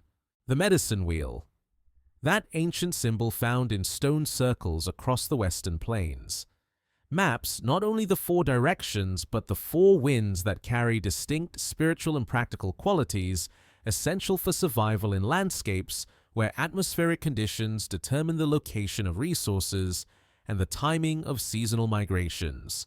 Each direction brings its characteristic wind, the cold clarity of the north wind that brings winter's testing, the warm moisture of the south wind that promises growth and renewal, the dawn wind from the east that carries new beginnings, the sunset wind from the west that brings reflection and the wisdom of completed cycles. Modern meteorology confirms that the Great Plains experience some of North America's most dramatic and rapidly changing weather patterns, where continental air masses collide to create atmospheric conditions that can shift from calm to violent within hours. The absence of mountain barriers allows weather systems to travel vast distances without obstruction, creating wind patterns that carry atmospheric information across hundreds of miles, enabling skilled observers to detect approaching weather changes days before their arrival by reading subtle shifts in air pressure, wind direction, and the behavior of animals and plants that respond to atmospheric cues. The mystery of Plains Indian wind knowledge emerges when historians examine the precision with which buffalo hunting required atmospheric literacy. Successful hunts depended on understanding how wind direction affected the approach to herds, whose survival instincts made them extraordinarily sensitive to scents carried on air currents. How atmospheric conditions influenced the effectiveness of hunting strategies. How wind patterns affected the behavior of buffalo and other game animals whose movements provided food, clothing, and materials essential for survival through winters that tested human endurance with temperatures that could drop 40 degrees below zero. Plains tribes develop elaborate ceremonial traditions that consciously work with wind patterns to enhance spiritual communication and community decision-making. The sweat lodge ceremony uses controlled atmospheric conditions to create altered states of consciousness, with steam and heated air producing physiological changes that facilitate visionary experience and spiritual purification. Pipe ceremonies recognize tobacco smoke as a medium for carrying prayers on wind currents that connect earthly supplications to spiritual realms, demonstrating understanding of how atmospheric circulation creates pathways for communication between different levels of reality. The irony unfolds like an eagle riding thermals, plains peoples, living in environments that European settlers found impossibly harsh and disorienting, develop wind-reading skills that enable them to thrive in landscapes where navigation errors could prove fatal and weather changes could trap travelers in conditions that survival required predicting with accuracy measured in hours rather than days. Their atmospheric knowledge, dismissed by colonizers as primitive superstition, represents sophisticated environmental science that modern meteorology increasingly validates as accurate observation of atmospheric phenomena. Native American understanding of wind extends beyond practical applications into realms of healing and spiritual practice that demonstrate profound knowledge of how atmospheric conditions affect human consciousness and physical well-being. Traditional healers recognize that different wind directions carry different healing properties, that atmospheric pressure changes affect the effectiveness of medicinal plants and ceremonial practices, that seasonal wind patterns correspond to optimal timing for various forms of healing work and spiritual ceremony. These practices preserve observations about environmental factors affecting human health that contemporary environmental medicine continues to explore and validate. The Plains tribe's relationship with wind shapes social organization and decision-making processes that reflect understanding of how atmospheric conditions affect human psychology and group dynamics. Tribal councils often meet in locations chosen for their atmospheric properties sites, where wind patterns create acoustic effects that enable large gatherings to hear speakers clearly, where atmospheric conditions promote the mental clarity associated with effective decision-making, where seasonal wind changes correspond to optimal timing for community deliberations and conflict resolution. Plains Indian languages contain sophisticated vocabularies for describing wind phenomena that exceed the precision of contemporary meteorological terminology. Lakota speakers recognize dozens of distinct types of wind, each with specific characteristics related to direction, temperature, humidity, seasonal timing, and the particular weather patterns each wind type typically brings. These linguistic distinctions preserve observational knowledge accumulated over thousands of years, creating wind taxonomies that encode practical information about atmospheric behavior in forms that oral tradition can transmit accurately across generations. The mystery deepens when anthropologists examine how Plains Indian wind knowledge influences artistic and spiritual traditions that integrate atmospheric awareness with cultural expression. Plains Indian poetry, songs, and visual arts frequently reference wind patterns, atmospheric phenomena, and the relationship between air currents and the movements of animals, plants, and spiritual forces. These artistic traditions demonstrate how Native American cultures integrate scientific observation with aesthetic and spiritual expression, creating works that simultaneously preserve practical knowledge and celebrate the beauty and mystery of atmospheric forces. Plains tribes develop navigation techniques based on wind reading that enable them to traverse vast territories with accuracy that European explorers and settlers struggled to match even with instruments. Native navigators learned to detect subtle atmospheric signs that indicate direction, distance to water sources, proximity to geographic landmarks, and approaching weather changes. Using wind patterns as consistently as modern travelers use GPS systems for orientation and route planning. The traditional Plains understanding of wind includes sophisticated knowledge of how atmospheric conditions affect animal behavior, with hunting and gathering practices that depend on reading the atmospheric signs that indicate animal movements, feeding patterns, and seasonal migrations. Plains hunters understand that wind direction affects not only their approach to game, but also the behavior of animals, whose survival instincts make them extraordinarily sensitive to atmospheric changes that signal weather shifts, predator presence, and environmental conditions that affect their own movements and decision-making.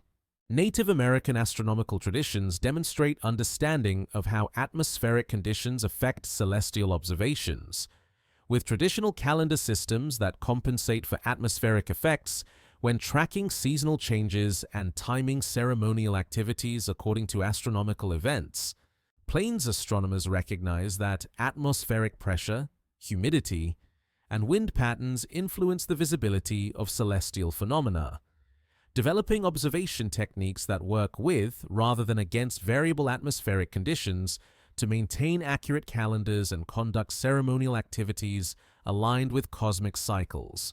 The contemporary environmental crisis makes Plains Indian wind knowledge increasingly relevant as climate change affects grassland ecosystems and atmospheric circulation patterns throughout North America. Traditional practices for reading atmospheric signs, predicting weather changes, and adapting to environmental variability provide models for sustainable living that modern communities increasingly need as conventional weather prediction systems struggle to adapt to rapidly changing climatic conditions. As twilight settles across grasslands where wind moves through buffalo grass in waves that mirror the movement of clouds across infinite sky, the four winds continue their eternal circulation around the sacred center where all directions meet.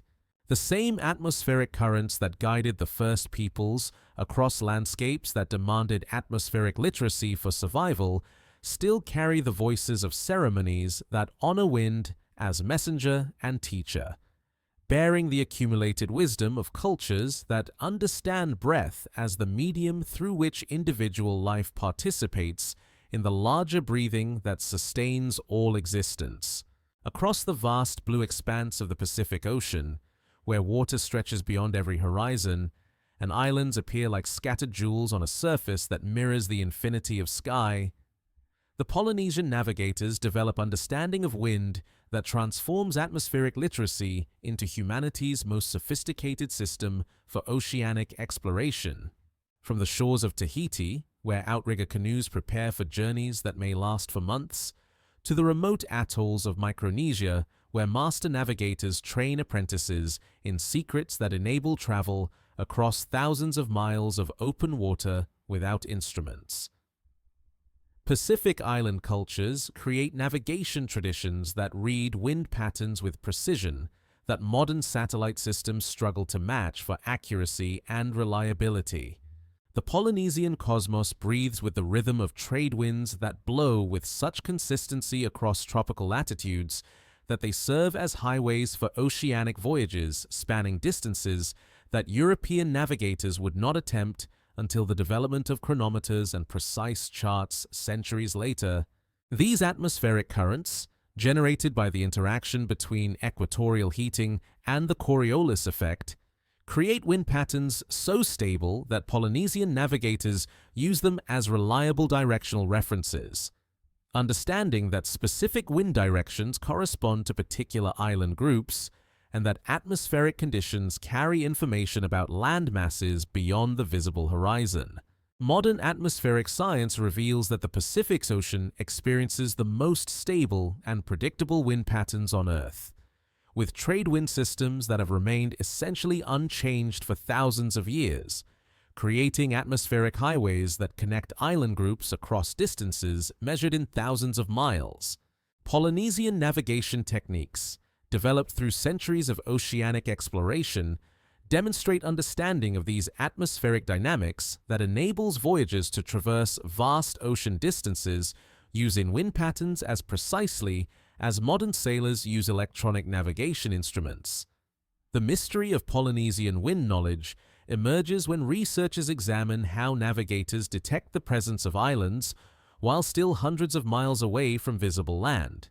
Master navigators describe reading atmospheric signs that indicate proximity to land masses, cloud formations that reveal the presence of islands beyond the horizon, subtle changes in wind patterns that suggest the influence of land masses on atmospheric circulation, variations in wave patterns that result from wind interacting with islands too distant to see.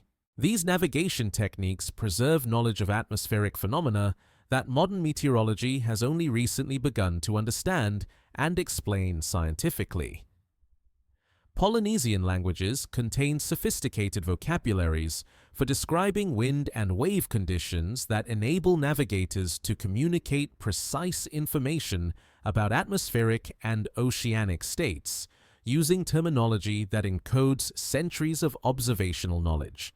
Hawaiian, Tahitian, and other Pacific languages recognize dozens of distinct wind types, each with specific characteristics related to direction, strength, seasonal timing, and the particular weather patterns each wind typically brings.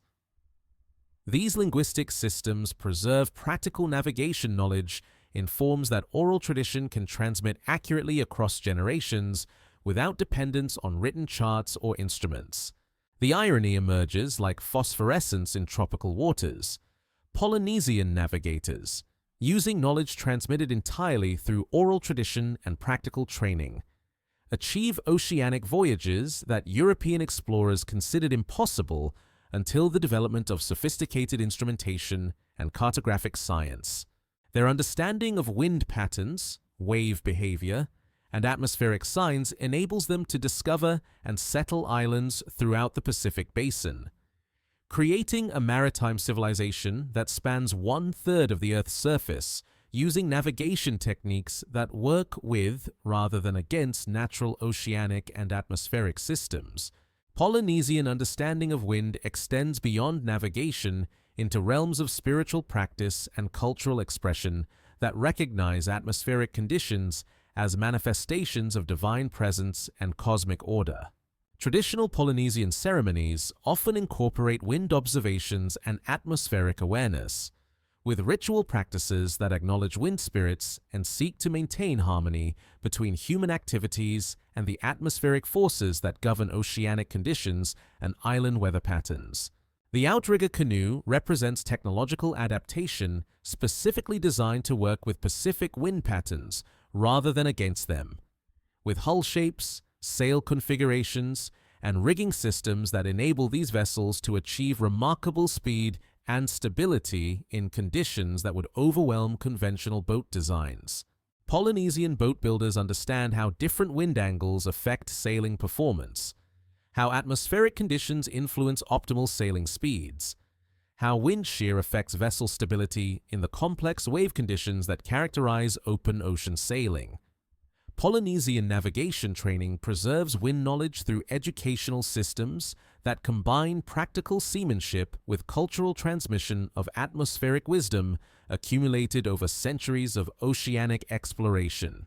Master navigators teach apprentices to recognize subtle atmospheric signs, to read wave patterns influenced by distant weather systems, to detect land by observing how islands affect local wind and wave conditions. This educational tradition demonstrates how Pacific cultures integrate technical knowledge with cultural values that emphasize harmony between human activities and natural systems. The mystery deepens when scholars examine how Polynesian wind knowledge enables the settlement of islands separated by vast ocean distances without any possibility of return voyages for correction or resupply.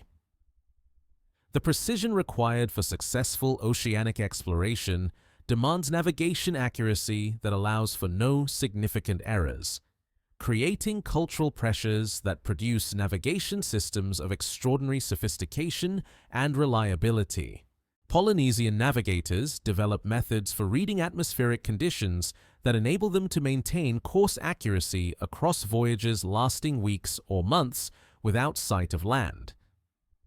Polynesian astronomical traditions demonstrate understanding of how atmospheric conditions affect celestial navigation, with traditional star maps that compensate for atmospheric effects when using stellar positions for oceanic navigation. Pacific navigators recognize that atmospheric humidity, wind patterns, and weather conditions influence the visibility and apparent positions of celestial bodies. Developing observation techniques that maintain navigation accuracy despite variable atmospheric conditions that affect star sighting and position determination. Traditional Polynesian understanding of wind includes sophisticated knowledge of how atmospheric conditions interact with oceanic currents to create the complex environmental systems that affect both navigation and the distribution of marine resources. Pacific navigators understand that wind patterns drive ocean currents, that atmospheric circulation affects the behavior of fish and other marine life, that seasonal wind changes correspond to optimal periods for different types of oceanic travel and resource gathering. The contemporary crisis of oceanic pollution and climate change makes Polynesian wind knowledge increasingly relevant as traditional atmospheric patterns shift and oceanic systems respond to global environmental changes. Traditional practices for reading atmospheric signs, predicting weather changes, and adapting to environmental variability provide models for sustainable oceanic travel and resource management that modern maritime industries increasingly need as conventional navigation systems struggle to adapt to rapidly changing environmental conditions. Polynesian oral traditions preserve wind knowledge in chants, songs, and navigational poems that combine cultural expression with practical instruction for oceanic travel. These artistic traditions serve multiple functions as navigation aids, as cultural preservation methods, as educational tools for transmitting atmospheric knowledge to younger generations, and as aesthetic celebrations of the beauty and power of wind as the force that connects islands across the vast Pacific and enables human communities to thrive in oceanic environments that span greater distances than any other inhabited region of Earth. As dawn breaks across waters that stretch beyond the curve of the world, as trade winds begin their daily cycle that will carry outrigger canoes toward islands that exist only as hopes and star bearings, the Pacific continues its eternal breathing through wind patterns that connect scattered atolls in navigation networks spanning thousands of years and millions of square miles of open ocean. The same atmospheric currents that guided the first Polynesian explorers still blow across waters where master navigators train apprentices in the ancient science of reading sky and sea, bearing the accumulated wisdom of cultures that understand wind not as empty air, but as the invisible highway that makes possible the greatest oceanic civilization in human history. In the scattered villages and cathedral towns of medieval Europe, where Christian faith spreads across landscapes once sacred to Celtic druids and Roman wind gods, the ancient relationship between humanity and atmospheric forces transforms but does not disappear.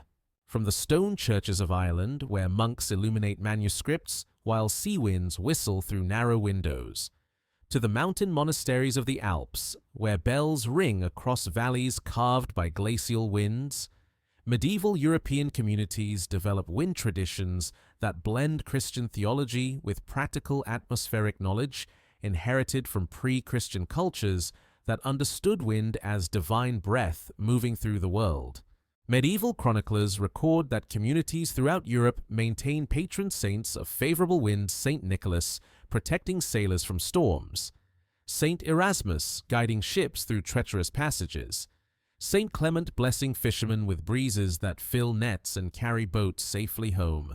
These Christian adaptations preserve older wind-blessing traditions in forms acceptable to church authorities, demonstrating how deeply atmospheric awareness penetrates European spiritual life, even as official theology shifts toward monotheistic frameworks that nominally reject the personification of natural forces. Modern climatology reveals that medieval Europe experiences significant climate variability, with periods of warming and cooling that affect agricultural productivity, population levels, and social stability across the continent. The medieval warm period, lasting roughly from 900 to 1300 CE, creates atmospheric conditions that enable Viking exploration, agricultural expansion, and the construction of Gothic cathedrals, while the subsequent Little Ice Age brings harsher winds, shortened growing seasons, and social disruptions that contribute to famines, plagues, and political upheavals throughout the later medieval period. The mystery of medieval wind knowledge emerges when scholars examine how quickly weather prediction methods spread throughout European monastic communities. Abbey records contain detailed observations of wind patterns, seasonal atmospheric changes, and weather prediction techniques that enable agricultural planning and the timing of construction projects that require specific atmospheric conditions. These monastic chronicles preserve meteorological knowledge that proves remarkably accurate when compared with contemporary climate reconstructions based on tree rings, ice cores, and other paleoclimatic evidence. Medieval church architecture demonstrates sophisticated understanding of how wind affects building performance, with Gothic cathedrals incorporating design elements that work with rather than against atmospheric forces. Flying buttresses and pointed arches create structural systems that channel wind loads effectively while enabling the construction of buildings with unprecedented height and openness. Cathedral builders understand how wind patterns affect interior acoustics, positioning windows, doors, and architectural features to create atmospheric conditions that enhance the spiritual impact of religious ceremonies. The irony settles like incense smoke stirred by cathedral drafts medieval Europeans, living in an era that modern scholarship often characterizes as scientifically backward, preserve and develop atmospheric knowledge that enables them to predict weather changes, optimize agricultural practices, and construct buildings that remain functional and beautiful centuries later. Their integration of wind awareness with religious practice creates institutional systems for preserving meteorological knowledge that survive political upheavals, invasions, and cultural changes that might otherwise disrupt the transmission of practical atmospheric wisdom. Medieval European agricultural practices demonstrate sophisticated understanding of how wind patterns affect crop growth, pest control, and optimal farming techniques. Monastic communities, with their emphasis on systematic observation and record keeping, develop farming methods that take atmospheric conditions into account when determining planting schedules, harvest timing, and the management of livestock. These agricultural innovations, preserved in monastery records and agricultural treatises, create farming systems that achieve remarkable productivity while maintaining soil health and environmental sustainability. The medieval understanding of wind extends into realms of healing and medical practice that integrate atmospheric awareness with therapeutic traditions inherited from classical antiquity and folk medicine. Medieval physicians recognized that wind direction affects the spread of diseases, that atmospheric pressure changes influence human health, that seasonal wind patterns correspond to optimal timing for medical treatments and surgical procedures. This medical knowledge, preserved in Latin texts and vernacular healing traditions, demonstrates understanding of environmental factors affecting human health that anticipates modern environmental medicine. Medieval European navigation traditions preserve wind knowledge in maritime practices that enable coastal trading, fishing, and the oceanic explorations that eventually connect European civilization to Africa, Asia, and the Americas.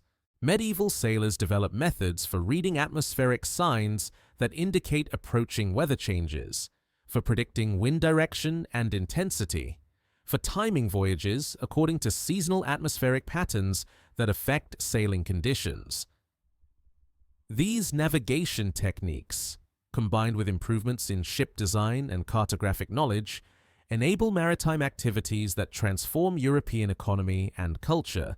The mystery deepens when researchers examine how medieval wind knowledge influences the development of mechanical technologies that harness atmospheric energy for practical purposes. Windmills become increasingly common throughout medieval Europe, with mill builders demonstrating understanding of wind patterns, optimal siting for atmospheric exposure, and mechanical systems that efficiently convert wind energy into useful work. These technological developments represent early experiments in renewable energy that anticipate contemporary efforts to harness atmospheric forces for sustainable power generation. Medieval European artistic traditions preserve wind knowledge in illuminated manuscripts, stone carvings, and other decorative works that combine aesthetic beauty with practical instruction about atmospheric phenomena. Medieval artists develop iconographic systems for representing wind, weather, and seasonal changes that serve both artistic and educational purposes, transmitting practical knowledge about atmospheric patterns while celebrating the beauty and mystery of wind as divine breath moving through creation.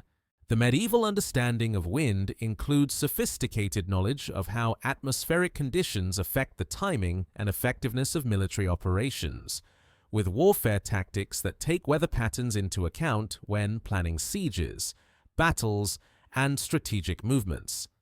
Medieval military leaders understand that wind direction affects the use of archery, the effectiveness of siege engines, and the psychological impact of atmospheric conditions on troop morale and combat performance. Medieval European astronomical traditions demonstrate understanding of how atmospheric conditions affect celestial observations, with monastery schools developing correction methods that compensate for atmospheric distortion when making astronomical calculations for calendar determination and the timing of religious festivals.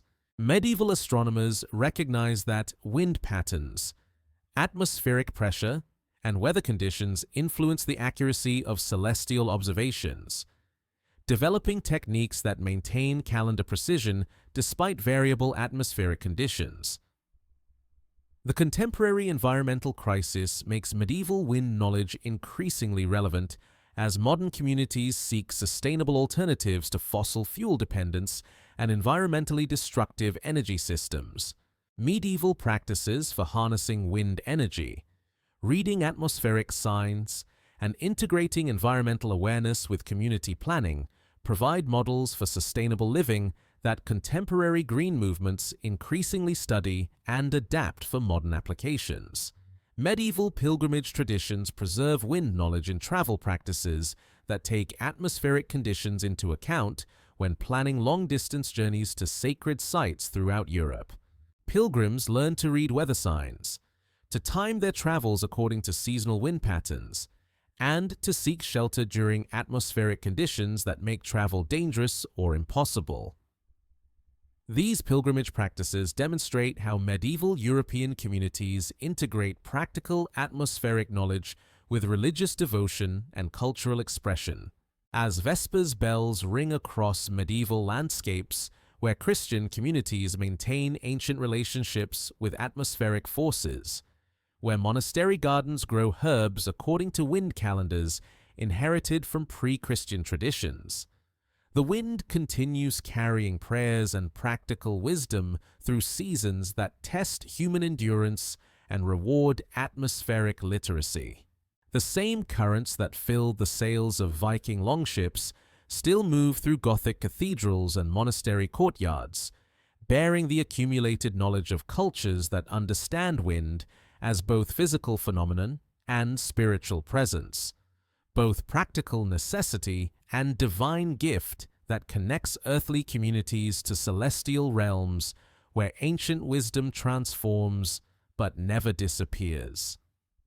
In the golden age of Islamic civilization, where scholarship flourishes from Cordoba to Baghdad and scholars preserve the wisdom of ancient Greece while making discoveries that will shape human understanding for centuries to come, wind becomes both subject of systematic scientific study and medium for spiritual practices that integrate rational observation with mystical experience.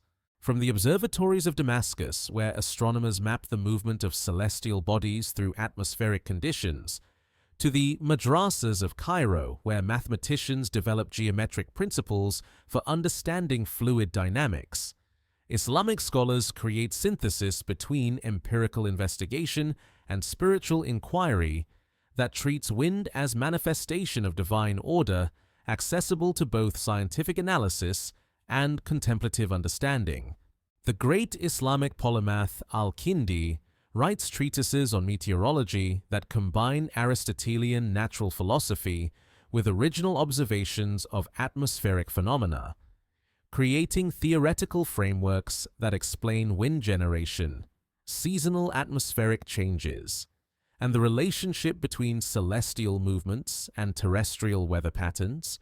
His work preserves Greek scientific knowledge while extending it through systematic observations that improve understanding of atmospheric circulation, pressure systems, and the mathematical principles governing fluid motion through space. Modern historians of science recognize that Islamic scholars during the medieval period make crucial advances in understanding atmospheric phenomena, developing mathematical models for wind behavior, improved instruments for measuring atmospheric pressure and humidity, and theoretical frameworks that anticipate later developments in fluid dynamics and thermodynamics. Islamic observatories conduct systematic weather observations spanning centuries, creating databases of atmospheric conditions that enable medieval Islamic astronomers to predict seasonal changes and optimize agricultural practices throughout the Islamic world. The mystery of Islamic wind knowledge deepens when scholars examine how quickly atmospheric observations spread throughout the vast Islamic empire, from Al-Andalus in Spain to the trading posts of Southeast Asia. Islamic merchants, scholars, and Sufis carry meteorological knowledge along trade routes that span continents, creating networks for sharing atmospheric observations that enable communities separated by thousands of miles to benefit from weather prediction methods and agricultural techniques developed in distant regions with different but related climatic conditions.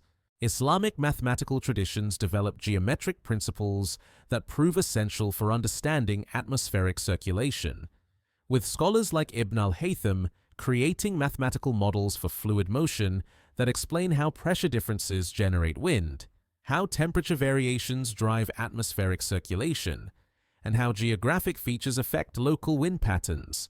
These mathematical innovations provide theoretical foundations that enable more accurate weather prediction and improved design of buildings, irrigation systems, and other technologies that depend on understanding atmospheric behavior. The irony emerges like desert heat rising from sun-baked sand. Islamic scholars, working during an era that European historiography often overlooks, develop atmospheric science that surpasses classical Greek knowledge while preserving and transmitting scientific traditions that might otherwise have been lost during the political upheavals and cultural changes that characterize the medieval period. Their synthesis of empirical observation with mathematical analysis creates scientific methods that influence later European development of meteorology, fluid dynamics, and environmental science. Islamic architectural traditions demonstrate sophisticated understanding of how wind affects building performance in desert and tropical climates, with design innovations that create comfortable interior environments despite extreme external temperatures. Islamic architects develop wind catcher systems, courtyard arrangements, and ventilation techniques that channel cooling breezes through interior spaces while protecting against dust storms and hot winds. These architectural innovations represent early experiments in passive climate control that contemporary green building increasingly studies and adapts for sustainable design applications. The Islamic understanding of wind extends into realms of spiritual practice and mystical experience that recognize atmospheric conditions as manifestations of divine presence accessible through contemplative awareness. Sufi traditions develop breathing practices that consciously align individual respiration with natural wind patterns, creating meditation techniques that use atmospheric awareness to achieve states of spiritual absorption and divine communion. These contemplative practices demonstrate understanding of how atmospheric conditions affect consciousness and spiritual experience. Islamic agricultural treatises preserve detailed knowledge of how wind patterns affect crop growth, irrigation efficiency, and optimal farming practices in arid and semi-arid environments. Islamic agricultural scientists develop farming methods that work with rather than against seasonal wind patterns, creating irrigation systems that use atmospheric conditions to optimize water distribution and crop production. These agricultural innovations enable Islamic civilization to achieve remarkable productivity in challenging environmental conditions while maintaining ecological sustainability. The mystery expands when researchers examine how Islamic wind knowledge influences the development of navigation technologies that enable maritime trade networks spanning from Spain to Indonesia. Islamic navigators develop instruments and techniques for reading atmospheric signs, predicting weather changes, and optimizing sailing routes according to seasonal wind patterns. These navigation innovations enable Islamic merchants to establish trade networks that connect diverse cultures and economies across vast oceanic distances. Islamic medical traditions recognize direct connections between atmospheric conditions and human health, with physicians like Al-Razi and Ibn Sina developing diagnostic and treatment methods that take wind patterns, atmospheric pressure, and air quality into account when determining the causes of illness and prescribing therapeutic interventions. Islamic medical knowledge demonstrates understanding of environmental factors affecting human health that anticipates modern environmental medicine and epidemiology. Islamic astronomical traditions achieve remarkable precision, partly through understanding how atmospheric conditions affect celestial observations, with observatory practices that compensate for atmospheric distortion when measuring planetary positions and stellar movements. Islamic astronomers develop correction methods that enable accurate calendar calculations and astronomical predictions despite variable atmospheric conditions that affect the visibility and apparent positions of celestial bodies. The traditional Islamic understanding of wind includes sophisticated knowledge of how atmospheric circulation connects local weather patterns to global climatic systems, with geographic treatises that describe how wind patterns transport moisture, heat, and atmospheric disturbances across continents and ocean basins. Islamic geographers understand that local atmospheric conditions participate in planetary circulation systems that affect climate and weather patterns across multiple regions and cultures. Islamic poetry preserves wind knowledge in verses that combine literary sophistication with practical atmospheric observation, creating works that simultaneously celebrate the beauty of wind phenomena and preserve detailed information about seasonal atmospheric patterns, weather prediction, and the relationship between atmospheric conditions and human experience. Persian, Arabic, and other Islamic poetic traditions demonstrate how Islamic culture integrates scientific observation with artistic expression and spiritual reflection. Contemporary environmental science increasingly recognizes the relevance of Islamic wind knowledge for understanding atmospheric circulation, climate dynamics, and sustainable technologies that work with rather than against natural atmospheric systems. Islamic innovations in passive climate control, renewable energy, and environmental management provide models for contemporary efforts to develop sustainable technologies and reduce dependence on environmentally destructive energy systems. Islamic philosophical traditions develop theoretical frameworks that integrate empirical observation of atmospheric phenomena with metaphysical understanding of wind as manifestation of divine creativity and cosmic order. Islamic philosophers like Al-Ghazali and Ibn Rushd create intellectual systems that treat scientific investigation and spiritual inquiry as complementary approaches to understanding natural phenomena, demonstrating how atmospheric observation can serve both practical and contemplative purposes. As the call to prayer echoes across Islamic cities, where scholars continue mapping the invisible currents that connect earth to sky, where geometric patterns in mosque architecture mirror the mathematical principles governing atmospheric circulation, the wind carries both scientific knowledge and spiritual wisdom through communities that understand investigation and devotion as aspects of unified quest for truth. The same atmospheric currents that inspired Islamic scientists to develop precise instruments for weather prediction still move through observatory courtyards and mystical gardens, bearing the accumulated knowledge of traditions that see no contradiction between rational analysis and spiritual reverence for the divine breath that animates all existence. In our contemporary world, where satellites track storm systems across continents and computer models predict atmospheric behavior with precision that would astonish ancient observers, the marriage between modern atmospheric science and ancestral wind wisdom reveals truths that neither tradition alone could fully comprehend.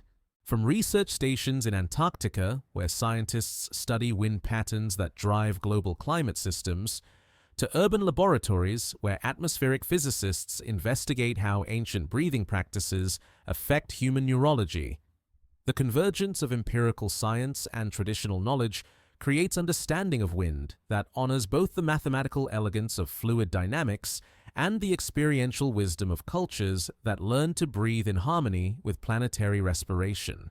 Contemporary atmospheric science confirms what indigenous peoples, ancient philosophers, and traditional navigators intuited through millennia of careful observation, that wind represents one of Earth's fundamental life support systems, a global circulation mechanism that transports heat, moisture, nutrients, and the chemical components necessary for biological existence across distances that span continents and connect every region of the planet in endless exchange. Modern climate models demonstrate that atmospheric circulation patterns drive ocean currents, influence weather systems, and create the environmental conditions that determine where forests grow, where deserts form, where agriculture flourishes, and where human civilizations develop the ecological foundations that support complex societies. The mystery of wind deepens rather than diminishes as scientific understanding advances. Contemporary atmospheric physics reveals that wind behavior involves complex interactions between solar heating, planetary rotation, topographic features, ocean temperatures, and atmospheric chemistry that create circulation patterns so intricate that even supercomputer models struggle to predict atmospheric conditions more than a few weeks in advance. This fundamental uncertainty demonstrates that wind retains an element of mystery that scientific analysis cannot fully eliminate, preserving space for the wonder and humility that traditional cultures brought to their atmospheric observations. Modern research into consciousness and environmental psychology increasingly validates traditional observations about how atmospheric conditions affect human awareness, mood, and cognitive function. Studies of barometric pressure effects on human physiology, research into atmospheric ions and their influence on neurotransmitter production, and investigations of how air quality affects brain function confirm that the relationship between atmospheric conditions and consciousness involves real physiological mechanisms that traditional cultures identified through empirical observation and preserved in contemplative practices designed to work with rather than against environmental influences on human psychology. The irony becomes unmistakable as climate change forces contemporary civilization to rediscover traditional knowledge about atmospheric circulation, seasonal wind patterns, and sustainable technologies that work with natural systems rather than against them. Indigenous weather prediction methods. Traditional agricultural practices that align with seasonal atmospheric cycles, and ancient architectural techniques for passive climate control provide models for environmental adaptation that modern technology increasingly needs as conventional approaches prove inadequate for addressing the atmospheric disruptions that human industrial activity has created. Contemporary neuroscience reveals that breathing practices developed by ancient traditions produce measurable changes in brain activity, nervous system function, and psychological states, confirming that techniques for aligning human respiration with natural atmospheric rhythms represent sophisticated interventions that affect human physiology in ways that modern medicine is only beginning to understand. Research into pranayama, meditation breathing, and other traditional respiratory practices demonstrates that conscious breathing can regulate stress hormones, improve immune function, enhance cognitive performance, and create psychological states that promote both physical health and spiritual well-being. Modern atmospheric chemistry shows that every breath contains molecules that have circulated through global atmospheric systems for years or decades, carrying chemical signatures from forests, oceans, deserts, and urban areas that connect individual human breathing to planetary atmospheric processes. This scientific understanding validates traditional concepts of breath as medium for connection between individual consciousness and cosmic awareness, demonstrating that the exchange between human lungs and planetary atmosphere involves literal participation in global circulation systems that ancient traditions recognized through direct experience and preserved in spiritual practices. The contemporary environmental crisis makes traditional wind knowledge urgently relevant, as rising global temperatures disrupt atmospheric circulation patterns that have remained stable for thousands of years. Traditional methods for reading atmospheric signs, adapting to environmental variability, and maintaining ecological balance provide essential guidance for communities that must learn to live with climate conditions that conventional agricultural, architectural, and social systems were not designed to handle. Contemporary renewable energy technologies increasingly adopt principles that traditional cultures developed for harnessing wind energy, with modern wind turbines representing sophisticated versions of technologies that medieval Europeans, ancient Persians, and other traditional societies developed for converting atmospheric motion into useful work. Modern wind energy systems achieve remarkable efficiency partly by incorporating design principles that traditional windmill builders discovered through centuries of experimentation with atmospheric dynamics and mechanical engineering. The mystery expands as quantum physics reveals that atmospheric molecules exist in constant motion and interaction at scales that connect microscopic quantum phenomena to macroscopic weather systems, suggesting that wind involves information processing and organizational principles that operate across multiple scales of existence. This quantum understanding of atmospheric behavior resonates with traditional concepts of wind as conscious presence or divine breath, demonstrating that scientific and spiritual approaches to understanding wind may be exploring different aspects of unified phenomena. Modern research into biomimicry and ecological design increasingly studies how traditional cultures developed technologies and practices that work harmoniously with atmospheric systems, providing models for sustainable development that contemporary engineering and architecture adopt for creating built environments that enhance rather than disrupt natural atmospheric circulation. Traditional building techniques, agricultural methods, and community planning principles offer solutions for environmental challenges that high-technology approaches alone cannot adequately address. Contemporary atmospheric science reveals that wind carries more than air. It transports microorganisms, chemical signals, electromagnetic phenomena, and information systems that connect ecosystems across vast distances, creating communication networks that enable plants, animals, and atmospheric systems to share information and coordinate responses to environmental changes. This scientific understanding confirms traditional observations about wind as medium for communication between different forms of life and different regions of the planet. The convergence of ancient wisdom and modern science suggests that understanding wind requires both empirical analysis and experiential awareness, both mathematical modeling and contemplative attention to the direct relationship between human breathing and planetary atmospheric circulation. Traditional practices for developing atmospheric sensitivity meditation techniques, breathing exercises, environmental awareness training provide methods for cultivating the perceptual skills that complement scientific instruments and computer models in developing comprehensive understanding of atmospheric phenomena. As dawn approaches across a world where ancient wind songs still echo in every breeze that moves through cities and wilderness areas, where traditional atmospheric wisdom merges with contemporary climate science to create understanding that honors both empirical precision and experiential depth, the wind continues its eternal circulation through human consciousness and planetary atmosphere alike.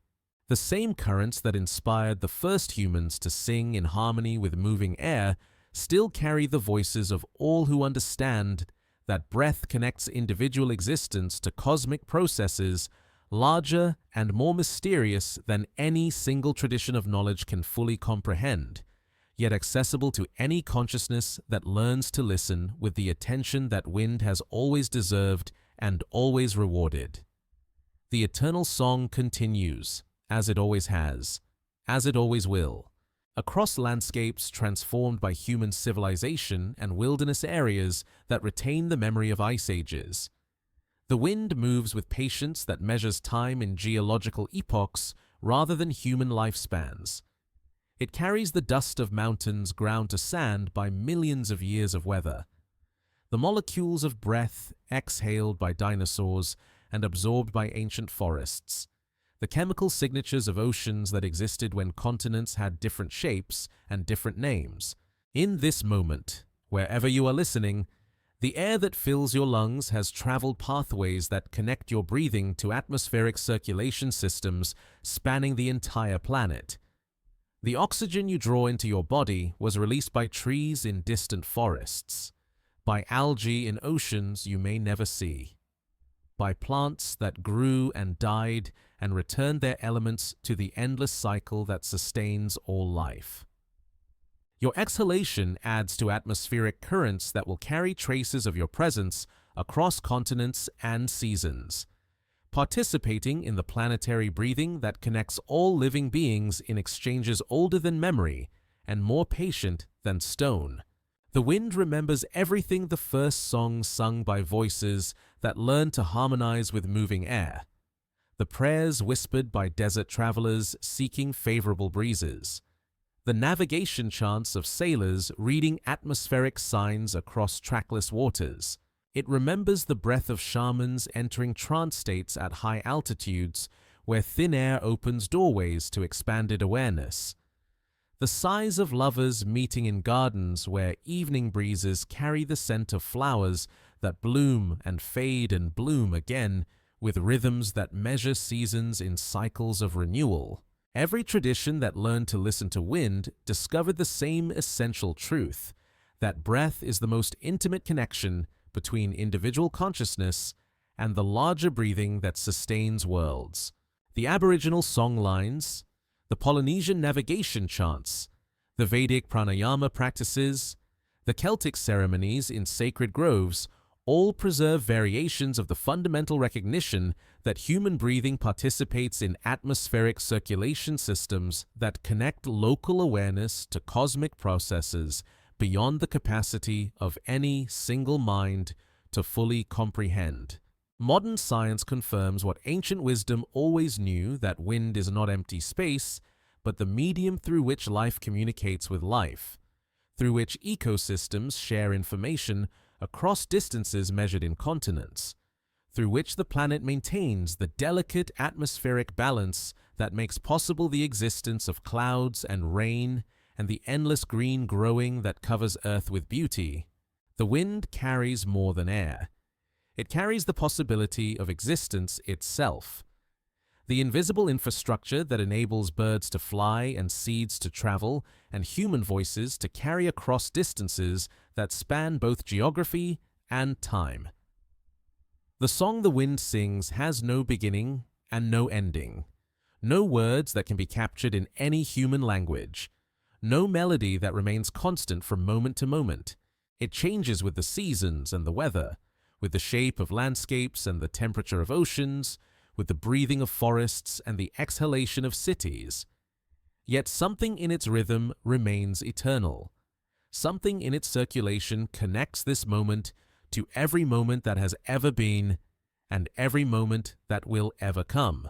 In the gathering stillness of this day's ending, as atmospheric pressures shift toward the quiet that precedes sleep, the wind settles into gentler rhythms that mirror the slowing of heartbeats and the deepening of breath that marks the transition from waking consciousness to the mysterious realms where dreams carry awareness into territories that have no maps except the pathways that wind creates through spaces larger than geography, older than history, more patient than mountains, and more persistent than seas. The ancient people sang to the wind because they recognized in its movement the same force that moved through their own breathing, the same circulation that connected their individual existence to the larger existence that includes all breathing beings in endless exchange. Their songs were not superstition, but recognition. Not primitive misunderstanding, but the deepest scientific truth that life and atmosphere are one continuous system, one breathing presence that connects the smallest breath to the largest weather patterns in circulation that encompasses the entire living world. Rest now in the knowledge that your breathing participates in this ancient circulation, that every breath you draw connects you to wind systems that circle the globe and carry the voices of all who have ever learned to sing in harmony with the eternal song that wind sings through the endless patience of air, moving across water, across stone, across the sleeping bodies of all beings who dream under skies where wind continues its timeless circulation through the breathing world.